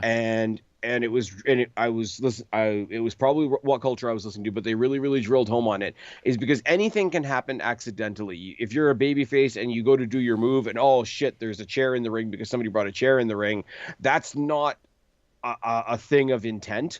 But the fact that he did it, looked around for the referee and made the intentional thing to like scoot the chair, did the adjustment, is like I don't quite care that I'm doing the bad thing. Because it's a more nuanced John Cena is the best compliment I can give Cody Rhodes at this time. We did a comparison earlier this week. Like an onion, you got to have those layers, and I just like an ogre. Like an ogre. I just love Ogres having, are like onions. I love having all of it, because it's just the way the story's throughput, and you have certain, like Drew's a bad guy, but he makes sense. So you don't want to, you don't necessarily want to side with him, but it's not fully humanizing him. But I think the better example, because Drew's done heel stuff, right? Yes. I think the better example of sort of like, I don't know whether you want to call it like the tortured middle. Yes. Because Drew's turned it into action, and his actions have definitely made him a heel. He's bloodied up CM Punk more than once and all that kind of thing. I think the better example right now is Seth Rollins. And for somebody who presents himself as so goofy most of the time and still manages to get things across like in a way that makes sense and isn't goofy at all, like he knows what he's saying, and you can listen to what he's saying, you can believe what he's saying, and you can believe that he's as upset and sees Punk as the bad thing that he is, because Punk's not squeaky clean. No. So you believe Punk because Punk's just he's doing the Jey Uso thing. I'm just trying to be back and be better. Yeah, and you saw the interaction between Drew and Seth and what that builds and the way they play off of it, because that's a great point. But here's the thing. Like bad guy, good guy is a left and right thing, right? Yes. But if I show you a CM Punk that's just trying to do better, be better now that he's in a better place, that I can believe. Seth Rollins comes around with all these reasons why we shouldn't believe him, and I can believe him. Yes. And then Sami Zayn comes along to Seth Rollins and says, hey man, no, it's, I get where you're coming from, but it's different, and da-da-da. And you believe it because it's Sami Zayn and he's good like that. But it's like, there's 3 different sides. And they're adding perspective to each, so context matters. How do you see which one's good? Because Sami also on the other side of the coin has his friend Kevin Owens, who's slid down the backside of Cody Rhodes and wants CM Punk at some point. Like there's 7 sides and Yeah. nobody's the clear cut heel and babyface. Same thing with Kevin Owens, and that's what I love about it, because he's justified. How dare you work with Roman? He tried to kill me. He threw me off a stage. He hit me with a golf cart. You know, all these things, and it's like, yeah, he's right. But he's gone over that Drew side to the pile drivers, the stealing no, the belt. not even that, because like the delusional side comes in where it's like, I can't believe you did that. And it's based on my own experiences in Roddy Raw. Where you cross over that line is, I can't believe you did that, and I think I'm in a position to tell you that you shouldn't. Yeah, that's like true that's too. where Yeah. Kevin is before he drops anybody on their head, before he does anything, before he walks around with the fucking beautiful. Can we talk about the Winged Eagle title belt for a second? And if he's gonna walk around with the So good. If he's gonna walk around and do the real world champion thing, but do it properly, that's fun. And then if they have a ladder match and he wins it and he declares that is the new title / old title, not only be something really special. Not only does he bring back, because there's a layer to this too. Not only does he bring back the Winged Eagle, which everybody likes, which will put everybody on his side, even though he's the bad guy, but what he does is he gets to look at Cody Rhodes, who brought back the old Intercontinental title way back in the day, and say, look, I did what you did, but I did it bigger and better. Exactly. That's a damn good point. See, that's why I don't pay you the big bucks. You're number 3, sir, please. My number 3, top of the year. Really simple. But now that we've got the tag situation out of the way, is everything else to do with the women's division. Everything. Yeah. It's just been everything on stars on every level. Yeah, even on SmackDown, people. Nia has worked. She's not my favorite. I obviously have my issues with her, but you know what? So many people gave her hell about the awful looking chair shots, and I kind of can defend her because Naomi was not in the right position and then moved, so that's why she was like, "No, bitch." So she kind of had to like stop, then swing again. I'll give you one better. Somebody like Nia Jax, as they're presenting Nia Jax right now. I'm not the biggest Nia Jax person, but her presentation recently has been fantastic. Somebody like Nia Jax and Piper Niven to a lesser extent as well. Yeah. But like they would be so used to the fact that their body is a weapon that them having to actually pick up a weapon would seem out of place to them. Yeah, that's a great way to put it. I said it on one of your streams a while ago. I can't stand when they want to prove how strong somebody is, like a Bianca Belair, just as an example. Yeah. They have them either pick up Nia Jax or they have them pick up Piper Niven, which is cool. Like, logically, it makes sense. But what you're doing is, can you believe they picked up this girl? She's the fat girl on the roster. She's the greatest because she's big, right? Yeah. No. But if you use because you're no longer using them as an opponent at that point, you're saying this person is strong. Look at the weight they picked up. So what you're saying is, don't look at Nia and see a contender. Don't look at Piper Niven and see a contender. See them as a large weight. Yeah, they're both, which is fucking terrible. And I don't want to be saying that woke ass shit, but it's true. But it is true. And it's just like, oh yeah, it's only because of their so size. much, and she's your champion. Exactly. Rather than come at them and be like, oh, they're lethal. They're a true contender. Absolutely. But no, you're right. So everything in the women's division has just been top notch. I mean, obviously, Liv and Rhea, some of Liv's motivations, I wish they did things a little bit different with her and Dom, but still, a lot of people are tired of it. I'm still okay. I want to see this continue. I want to see Rhea totally destroy everything of Liv's. I'm still invested, but I like how there's more than just that going on. You've seen, oh my God, I can't think of her name now. It'll come back to me in a minute. She was with Andrade. Zelina Vega, when she's been taking on the Pure Fusion Collective and things like that, and it's like, oh, her arm got broken, so she had to get help from Caden Carter and Katana Chance and Lyra, and people were still doing things and developing and going. And then of course NXT, they managed to take 3 massive, huge debuts and keep them all on the same level and not manage to have any of each other's be overshadowed in any such way. Zarya is incredible so far. I loved what they did. Her and Soul were a really fun tag team. I'm glad you touched on it, Yeah. because it would have been really easy and really tempting from a storytelling perspective to keep the three new people together. Yeah. I like that they're not doing that. No. You see Stephanie Vacour is sort of buddying up with Kalani Jordan a little bit, so you figure she's going to be in the North American title picture. Yep. You see Zarya buddying up with Sol Ruka. Even if they never say it on TV, you can imagine there's like an implied like mentor-student relationship to a certain degree, and they're both athletic as hell. Exactly. Julia sticking more to herself because she's going to be the one to dethrone Roxanne, because Roxanne's going to go up to the main roster shortly, which is way overdue. I just think it's cool that they resisted the urge, like we were talking about earlier. Oh, Julia and Stephanie came in at the same time. Let's just make them a tag team for a bit. Keep them. But like, no, you're entrenching them with the roster, and NXT created a mid-card championship, which proved that you can make a mid-card championship. And finally, the main roster caught up to the gimmick. Yeah, exactly. Chelsea Green, I'm sorry, I don't care how much they try to tell you that she's a heel. I am happy for everything that girl does. I can't wait for her eventual face turn, because she's so Chelsea Green, and she's so over at this point for a very great reason. Her wrestling is good. It's not great. Yeah. It's good. It's she's like character, though. It's really good. Her character is she's top notch. She's so the dedicated. Miz. Yes. She is the Miz of the women's division, and I say that.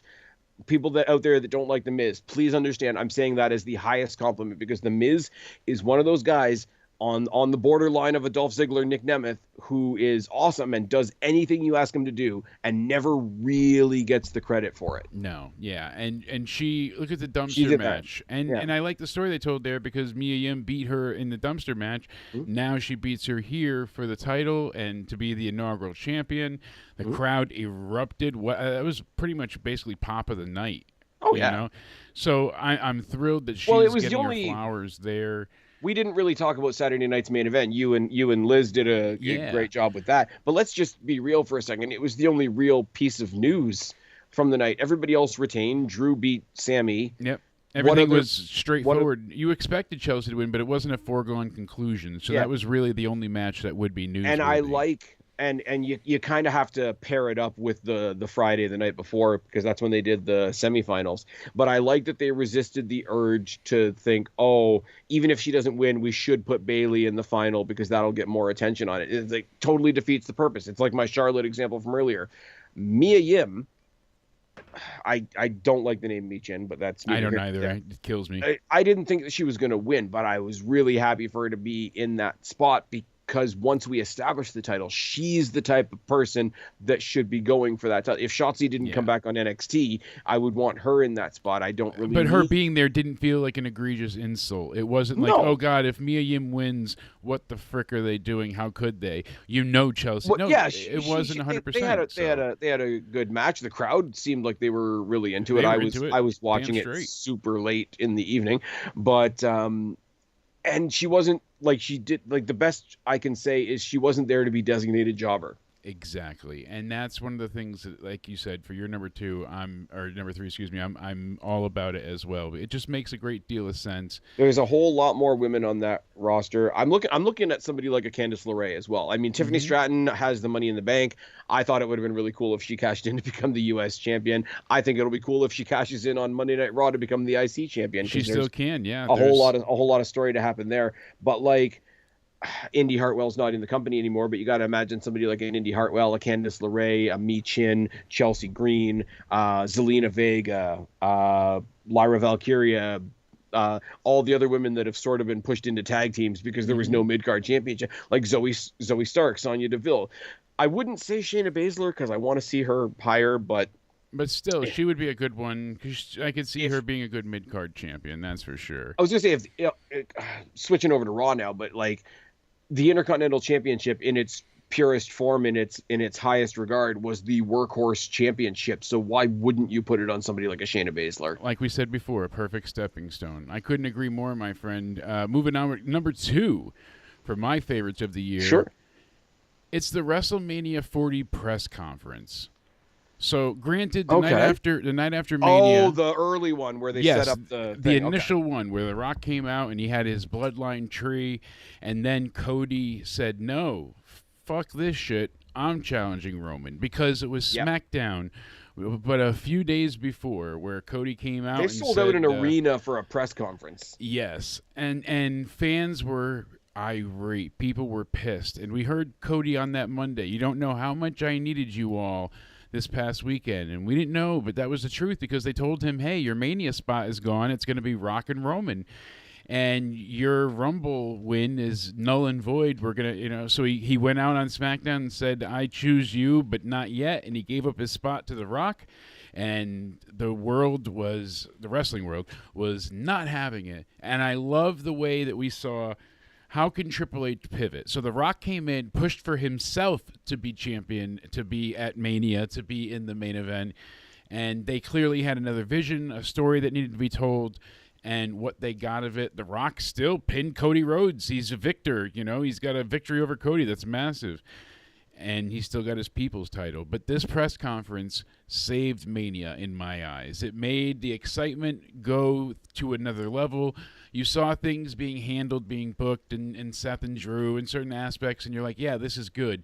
But when we finally knew that, hey, we're going to get 2 matches out of this. We're going to get a tag team match, and then we're going to get bloodline rules the next night if they lose. I like that there's stakes. I like that Seth is fighting twice now with Drew. It reinvigorated my love for WrestleMania because it showed that, hey, they can pivot when a story isn't working and make a change and course correct. As where Vince proved so many times before that not a chance in hell. He has a vision. He's going to stick with it. And then the fans have to hijack the show. So Liz in the chat saying that Io Sky may win the Intercontinental Championship because she was swapped out for Kairi Sane is a great shout. Io Sky needs a platform. Like, I'm not saying that she needs to leave Damage Control, but as far as presentation, she needs a platform of her own. And she's had the women's title, but this would feel like a really big deal because she's still, even though she has been a women's champ, I still don't quite view her in that upper echelon. Ability-wise, she has it. Oh, of course. Ability-wise, she's probably higher than some of the people in that upper echelon. Her and her trash can, absolutely. Oh, my God. The moonsault with the trash can, man. That was incredible. So, yeah, the WrestleMania press conference, just simple, straightforward. But when I think back to things this year, when I ever saw Cody say to The Rock, like, no, you go get him, champ, and it was so depressing and heartbreaking, and it was like, no, they're going back to the old ways again. Triple H is being, bamboozled by a Hollywood star that they're putting more faith into. And luckily, I got to go ahead and, bite my tongue on that one. So I'm happy to admit I was wrong, thankfully. And they gave us one hell of a surprise. And like you said before, it wasn't even a match that night. It was a spectacle with everyone coming out, Cena and The Undertaker, and, they even Seth returning as the Shield. Everything they did just continually shout out to story. Seth, who was absolutely holding himself together with tape by the end of that night as well. Yes, I've torn my knee apart. I know how that feels. I don't know how he wrestled both nights, never mind just one of them. Incredible. Was anything leading up into WrestleMania, and I don't want to stray into hyperbole here, it's beyond me to do something like that, of course. Not you. Not your bucket list. Check that off. Was anything more fantasy booked than that main event? Oh, absolutely not. And everything from every direction. Everybody brought in, it could be this, it could be that. They could do this, they could do that. Like between the tag and on the first night and both main events, the 2 biggest stars. Oh, now they're going to tag team and, like you said, just total. Is Rock going to turn on Roman? Is Roman going to turn on The Rock? Is Seth Rollins going to side with Roman and turn on Cody? Are they going to have a feud? And the thing about that is, though, and this is where WWE, I use this expression a lot, but because they've got so much to play with right now, and they are so able to throw their dick up on the table and be like, yeah, we're going to do everything. Because we fantasy booked the fuck out of that tag match. We fantasy booked the fuck out of that singles match, the main events of the 2 nights. But what you didn't see coming was the other booking thing that happened that was amazing. And that was the entire opening segment of night 2.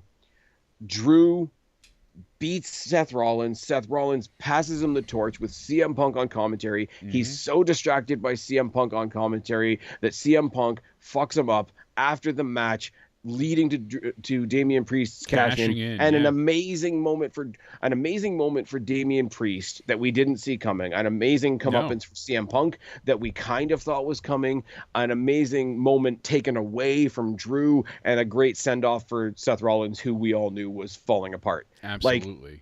Consider how much we were fantasy booking that main event, and then they started night 2 with this, and it gave you right into it. Yeah, and it gave you that holy fuck, where are we going from here jumpstart. Exactly. It was. I don't want to say overbooked, but in that sense, you know, it was like, oh my god, overloading with emotion, because it just kept building upon itself, and that's one of the things I've been so just impressed. And the irony of the only other person that had ever done that was Seth Rollins himself, and Seth Rollins was the one that had just lost the belt to Drew. Exactly. So and storytelling upon storytelling. Judgment Day at their peak, like the peak before the fall, but still the peak.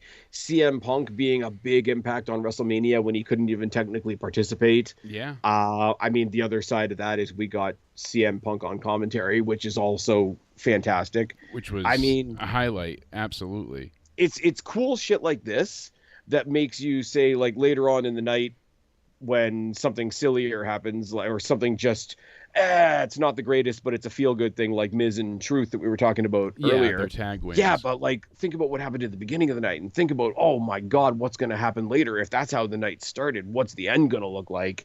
And then you've got some filler, but even it felt like WrestleMania, and it felt like WrestleMania for a reason. Yeah, to my point about, like, let's make the pay-per-views longer, like a simple, silly, feel-good moment on a short show would get criticism from me, because why is this here instead of something else? But look how much you're giving me. This little silly thing on the side, I can just wave it off and say, good for Truth, and get on with the night. Whereas going back to my point about the pay-per-views being too small now, it's like, okay, yeah, that's a nice thing, but, you pushed Carmelo Andrade, match 21 of 21 off the card. And I was really looking forward to that, because it was going to be an exploding barbed wire death match done properly. Yeah, done properly is the key. I'm an asshole. Well, not so you're number 2, sir. Go ahead. My number 2, sort of an umbrella thing. Expansion of their talent in every direction. I love it. So you've got everybody on Raw, you got everybody on SmackDown, you got everybody on NXT. You've got it to a point now where all 3 of the shows can be kind of fluid with talent without totally breaking the draft. You've got part-timers that are slipping in and out because people are getting the time off that they need now. Seth Rollins can leave for a while and CM Punk can fill the void. Drew can go away for a while, and Cody can fill the void. Like, there's a lot more flexibility that way, so everybody gets a chance to feel new all the time. And then you get an actual part-timer like a Goldberg, or if Lesnar comes back, and all that kind of stuff. And then you get into partnerships. Obviously, I'm going to lean on TNA, because that's the one I'm most familiar with. The constant back and forth with TNA, I think is fantastic, and I think it's doing good things for TNA as well. We're going to talk about that more tomorrow night. But also, like, even like they're branching off into companies that I don't watch, and it's like, oh well, why would you care? Because you're not going to watch MLW or Noah or whatever. No. But it's still cool that they're doing it. Yeah, I love that they're available to be elsewhere. They're not trapped. What's his name? Josh Briggs went on excursion to Noah, I think. Correct me if I'm wrong. I believe that's what it was, yeah. And he came back with the fella whose name I can't pronounce, who's now on excursion to NXT. Yeah, so it's like, just how cool is that you've got somebody actually on excursion to NXT who's created a tag team because of this time that Briggs spent out there. But also, who else went? Nakamura went, and he was part of the Great Muta sent off. AJ Styles wasn't being used. He went over to Noah.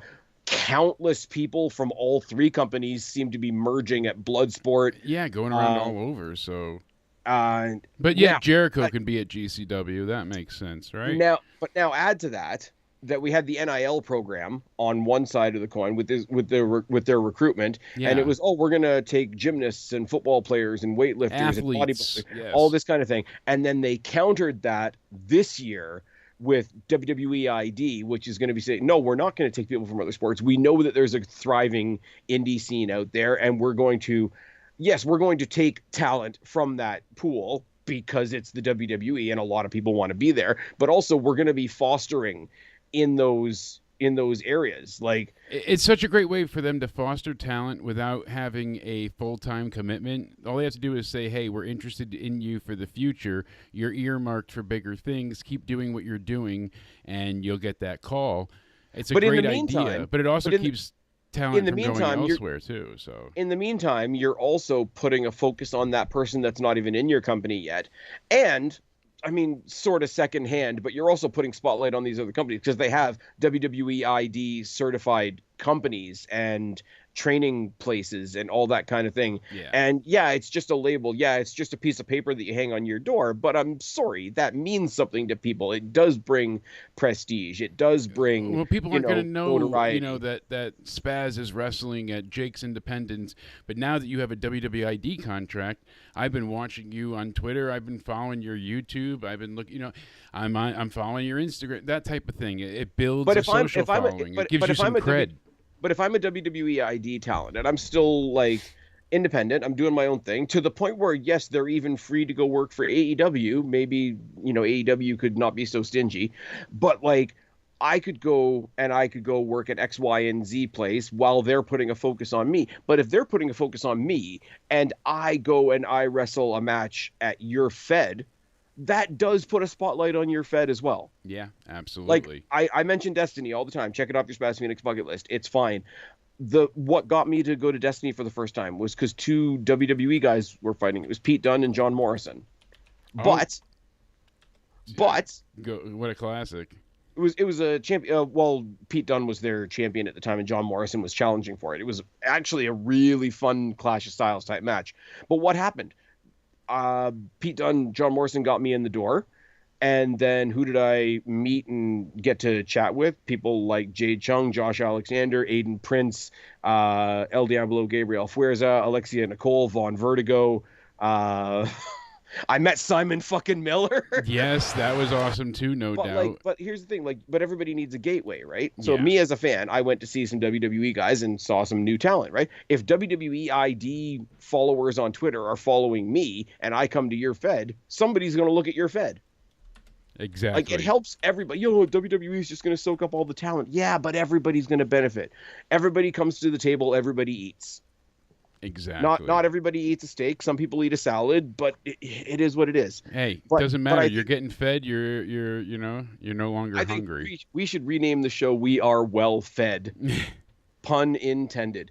But I think like WWE ID on one side of the recruiting platform and the NIL on the other side of the platform. Let's take people that have been wrestling for a while and give them a platform, or let's take people that have awesome other gifts to give. Because if you got somebody that's done weight training or football or whatever, they may have a workout regiment that nobody's ever heard of that ends up helping everybody in the PC. Yeah, Just because you grabbed exactly. them from somewhere else. It's like, why, oh my God, Julia's so great. Why would you bring her down to developmental? Well, maybe she's going to help people develop.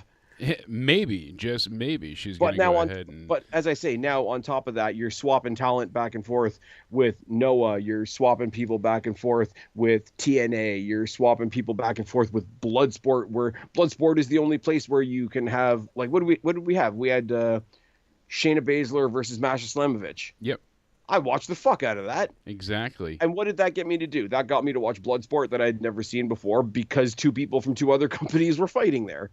And it worked, and it just that was it. It worked.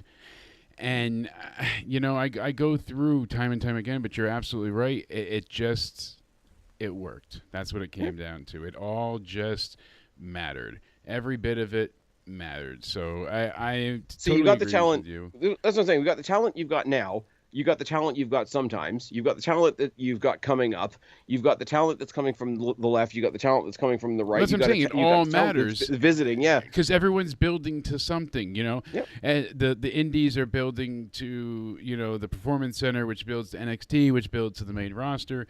Triple H knows he needs stars, and he needs stars now, but also for the future. Vince stopped building stars because he wanted the brand to be important. He wanted WWF. We're well fed.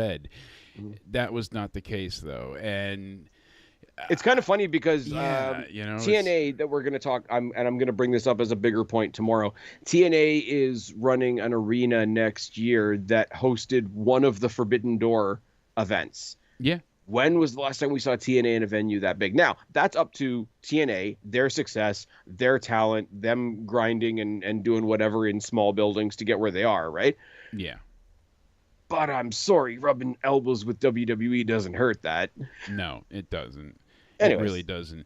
So we're going to go ahead down to our number ones. Let's go ahead for Nostalgia Shakes and hit the countdown one more time.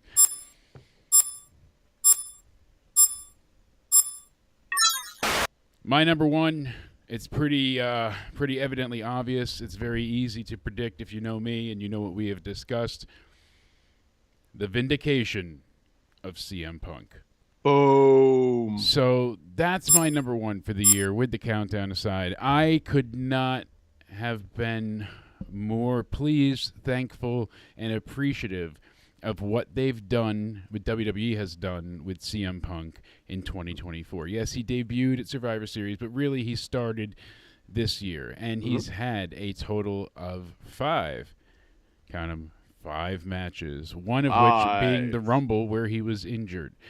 And Punk was injured twice in AEW, and he disappeared for almost a year the first time. It was like 8 or 9 months around that point from Brawl out to when he came back in 2022. I want to say it was like April-ish, May, somewhere along there, because then eventually the year after, when he got hurt again, he came back and went into the real world title and Collision and all those things.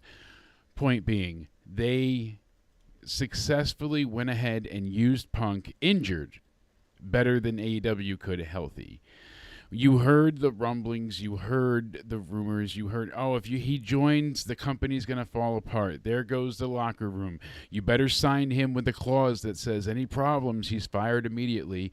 All Punk has done so far is elevate everyone around him.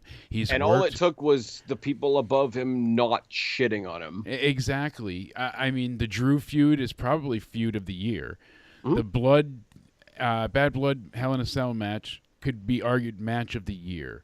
Him being added to War Games made that so much more compelling because of the story between him and Roman.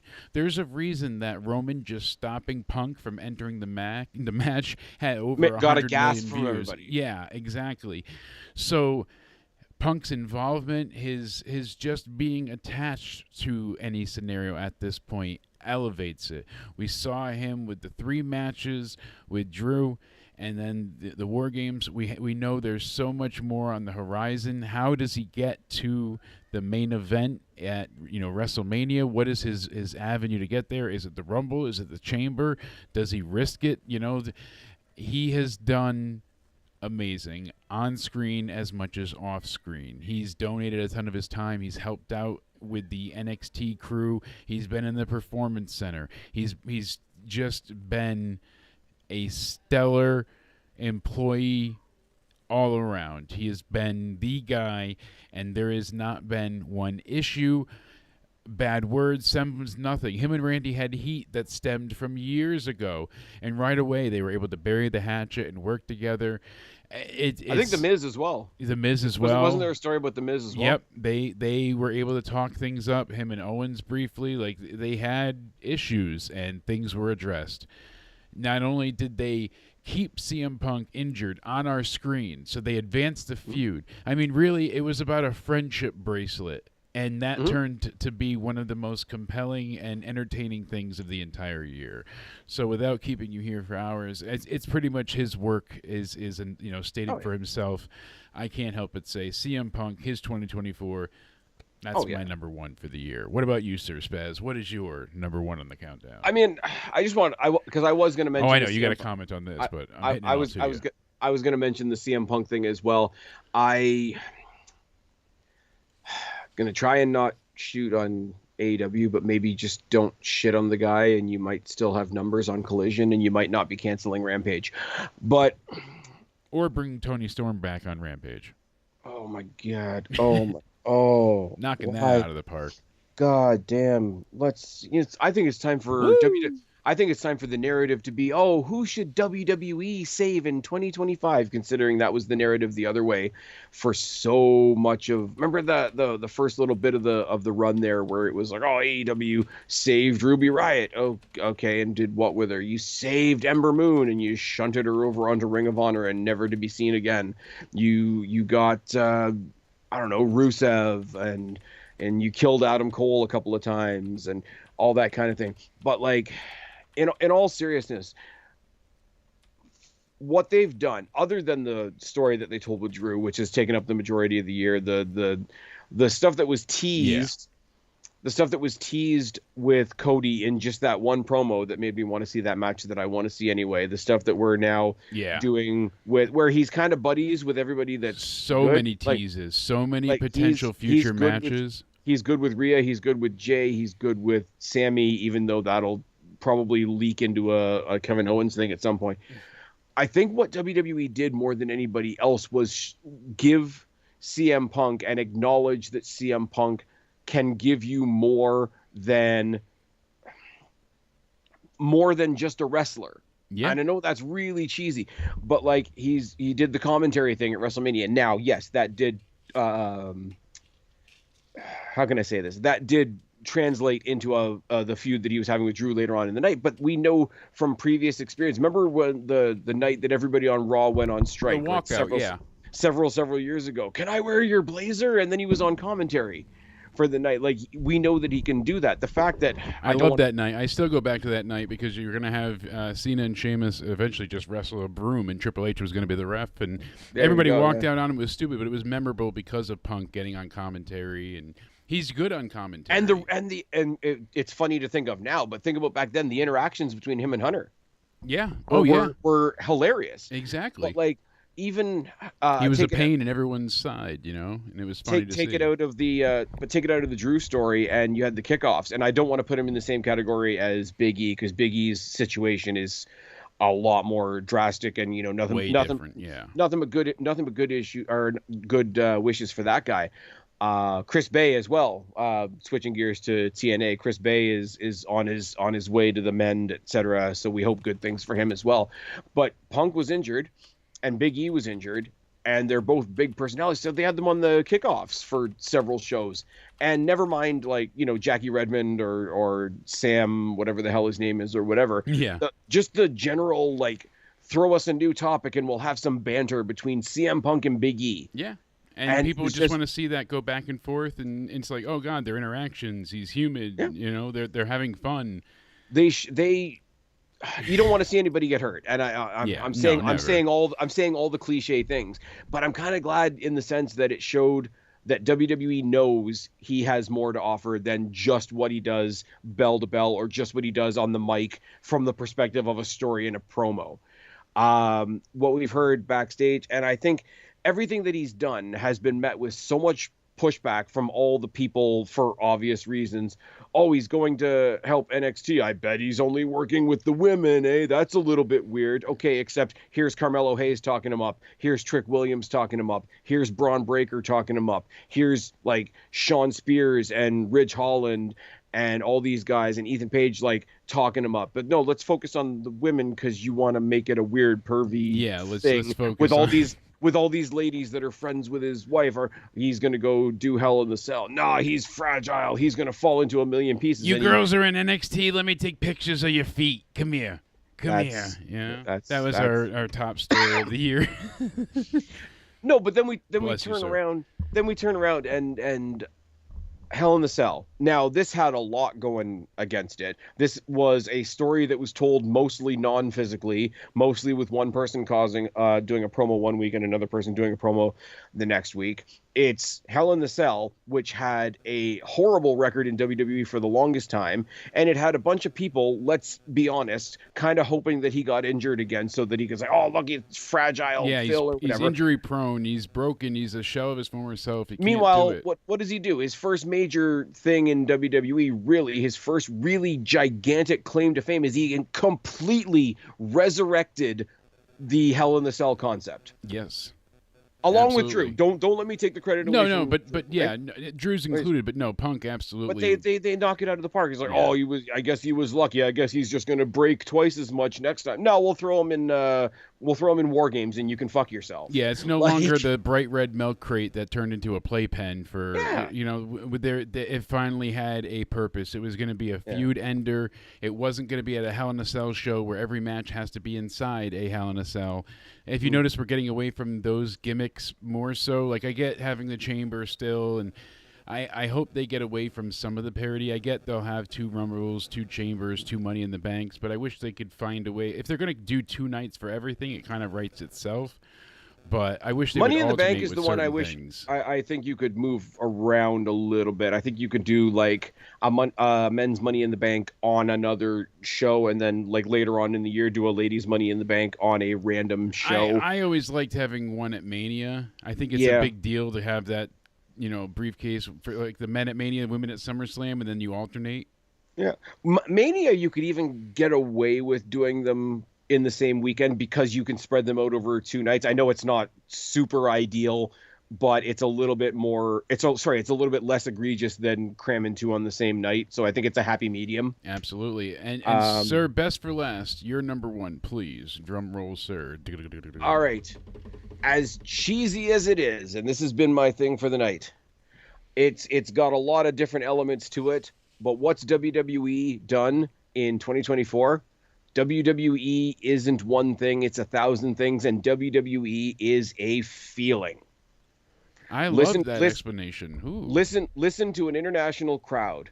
Listen to places in the world that have never had WWE live there before. Look at the numbers. Look at the buildings.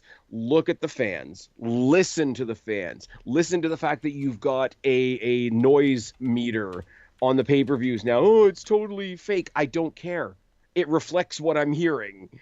Let me just say, like, absolutely, NXT is going from the CW or from the PC to on the road.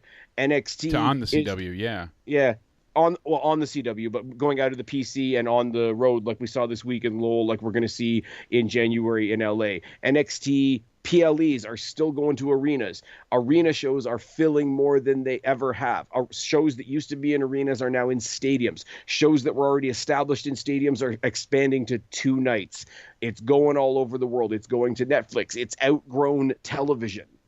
I mean, you're not wrong, because we're seeing now anything can happen. House shows are. I mean, they have a house show coming up in Fresno, California, at the Save Mart Center.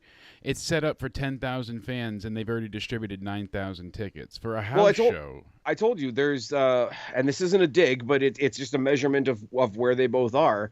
World's End is happening on the 28th. WWE is doing a house show on the same day in the same city that has 2,000 more seats sold than World's End, the pay-per-view. And please, guys, I know it usually is, but this is not me taking a dig at AEW. This is me saying, point blank, a WWE house show is outselling a pay-per-view, any pay-per-view. And it's fucking massive, man. They had 18 weeks straight of selling out Raw, SmackDown, all of that stuff. That's incredible. We've gone from, and this is the thing too, the product itself, this is all numbers. This is all, okay, we're making money, okay, we're filling buildings, okay, we are going to bigger buildings. It's exciting, but it's all numbers at the end of the day, right? Yep. WWE has gone from an era where if they did something good one week, you'd roll your eyes and say, yeah, but it's going to go back to sucking next week, to now where if something doesn't quite measure up to 110% of what we wanted, we'll be like, cool, they'll get it next week. Yeah, exactly. And it's a million things. It's a lot of the production things that you talked about. It's a lot of like, let's do something different. Let's make it look different. Let's go somewhere different. Let's work with other people. Let's work with different people. Let's pull in different people. Let's partner with different people. And our points coincide so well because it's not just Punk. Punk wouldn't have been able to return if it was the same WWE. No. If it was the same company that he ran away from all those years ago. You know, he didn't wrestle for 7 years. He stayed away because of how bad and traumatized he was from the WWE machine. And you think about the grinder that they had these wrestlers on.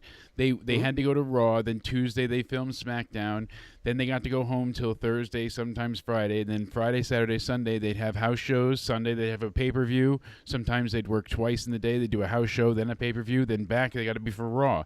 Now they're going out, twice a week instead of every day, and things are better managed. Health is more of a forefront for wrestlers. Fans even know that, hey, if someone gets hurt in the match, we don't need to see them power through. You can stop the match. Yeah. We realize they're injured. Like, shit happens. And they have enough stars that people can take breaks. People can, like, I use the Seth Rollins example because he's been really unlucky with some of his situations. Yeah. Yes, we will miss Seth Rollins on our television, but there will be no gap of star power. Either somebody will step in or somebody will step up.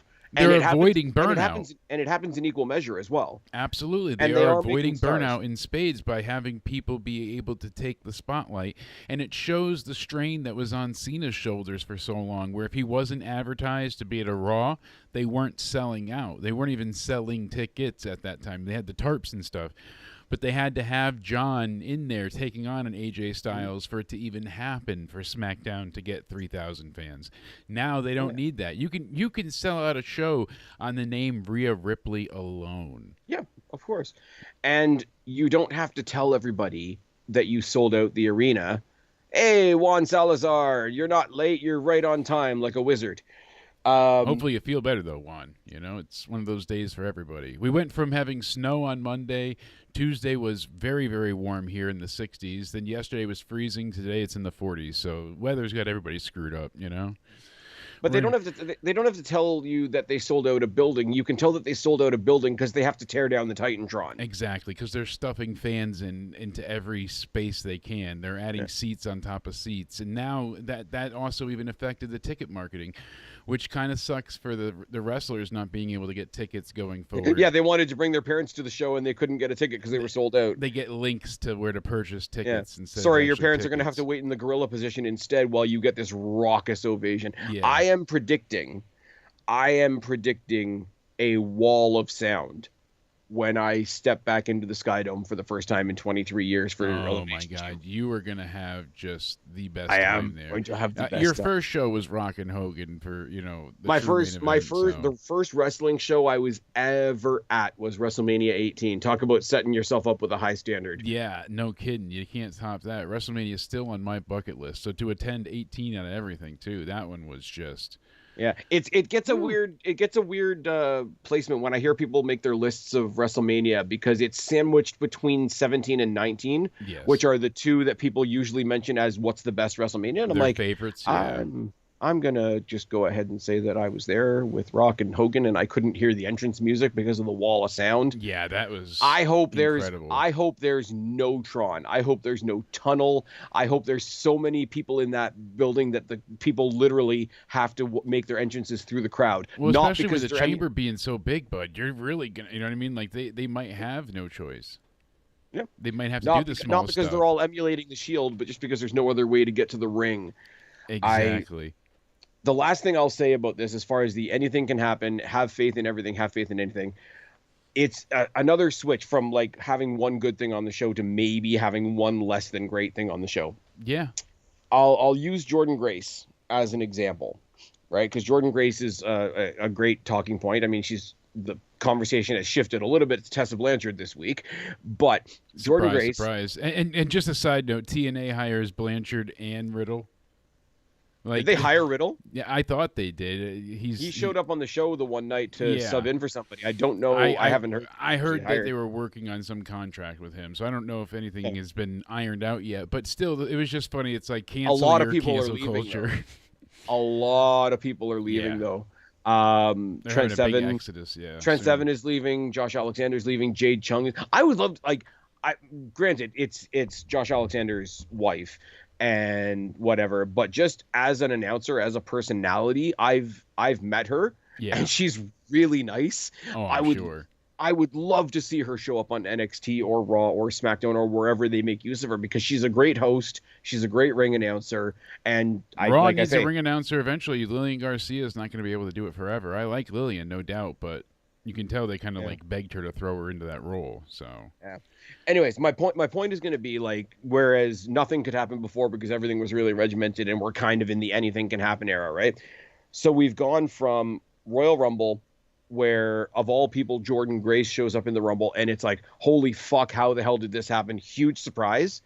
We've reached the other side where something like that happening isn't a surprise anymore. yeah, And that's awesome.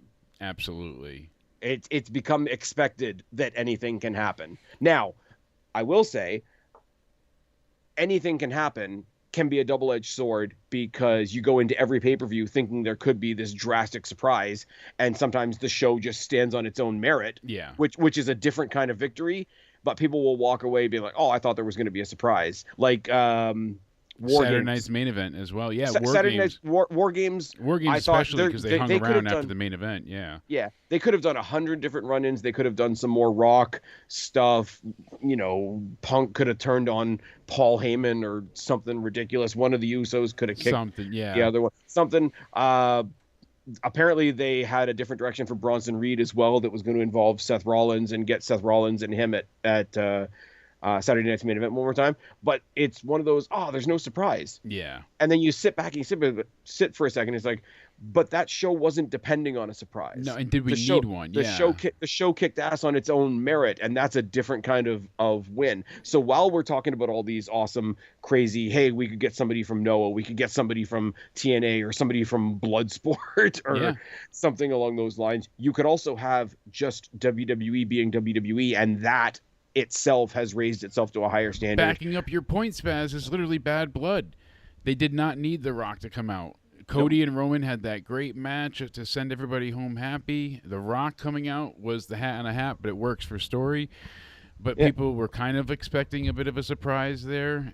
But again, I'll say, in the old days, Rock coming out at the end would have overshadowed everything. Yes. Now it's just adding to. It's just he's a link in the chain. Yes. Everybody else that was in that match comes out the next night on Raw, or the next at the end of the next week on SmackDown, still standing 10 feet tall. You got that for damn sure. And it doesn't change anything about the fact that everybody coming out of that show was talking about the first match anyway. Exactly. I cannot believe, like, it was a ballsy move. It was a bold strategy, Cotton, as they say. But making that Hell in the Cell with Drew and Punk the first match of the night was a hell of a gamble. Yeah. And it said to everybody else, because this is the one we said, all the matches in the middle could have been swapped around. Maybe some of the stuff that was put on regular TV could have been on there instead. It gave everybody else on that show, including the main event, a hell of a thing to try and measure up to. Do the Dolph Ziggler, follow that bitch. Yeah, exactly. And shout out to the final boss in the chat. Hey! It was the final boss, The Rock himself, that came out and made that memorable. But like you said, just another link in the chain. It all added to the overall story. Spaz, I know I've kept you for far longer than we planned on, but I knew that you and I were going to ramble through quite a hell of a topic here. And we're going to do it again tomorrow. The year. Yeah, tomorrow on your channel, we're going to be going ahead for the state of wrestling. We'll be discussing pretty much what do we want from 2025? What do we think is going to happen? We're going to be, putting on our genie hats and doing some predictions. And then I will be live for AEW World's End. I'll be live that Saturday night for the review. I believe it's that Saturday. And then I will be live after Raw on Netflix on January 6th, because that's essentially a mini WrestleMania. I mean, Seth and Punk was supposed to be the main event of night one of Mania, at least rumored, last year. So having them be the main event here. Instead, it's the main event of night one of Raw on Netflix. Hey, it all comes around eventually. Exactly. So, Spaz. Juan Salazar says, what are the chances that Tessa Blanchard is in the Royal Rumble this year? Oh, that's an interesting one. I was going to ask that too. Say, Spaz, what do you think of this? But you're slipping that one in right at the end. I'm sorry. I've seen enough of Tessa Blanchard wrestle to know that I want to see more of Tessa Blanchard wrestling. Yeah. There is a large conversation to be had about cancel culture that I think we're both too tired for right now. Definitely a future conversation. So long as she's not selling any more poop audio, she might be okay. But working with NXT, if she comes to the ring and just bitch slaps Bianca Belair and leaves, they just run right in the kisser. Think about it; could be epic, But there's a lot of history there. Back of the ring and back of the line. I'm telling you. Spaz, tell them where they can find you, my good man. You can find me at Spaz Phoenix on Twitter. You can find me at Spaz Phoenix on Instagram. You can find me at Spaz Phoenix Podcast on YouTube, at Spaz Phoenix Podcast on Rumble, at Spaz Phoenix Podcast on Spotify, at Spaz Phoenix Podcast on iTunes. I think I'm still at Spaz Phoenix Podcast on Amazon Podcasts as well. These live streams that I do here with Jake also get uploaded as audio on those platforms as well. We will be doing the State of Wrestling, as Jake said, our top 5 2025 wrestling wish list gimmick type things, which will probably be up sometime Friday morning. And if not there, then come back and find me here, because I'll be hanging out in Jake's neck of the woods as well. Absolutely. Thanks, yeah. No, thank you for everything. This was a ton of fun. I'm glad to have everybody that hung out with us tonight. I hope you all, if I don't talk to you before then, have a safe and Merry Christmas, a happy holiday. Spaz, my buddy from the north, I appreciate you greatly. Thank you so much for hanging out with us tonight. It was a ton of fun. I love the predictions. I love the stuff we get to talk. I appreciate you putting up the audio version of this, so again, people can check that out. And like you said, we'll be having the State of Wrestling on your channel soon, and then we'll be live coming up with Netflix and all the good stuff. For everybody else, I appreciate you all. Merry Christmas, happy holidays, and we'll see you soon. Stay sexy, guys. Merry Christmas.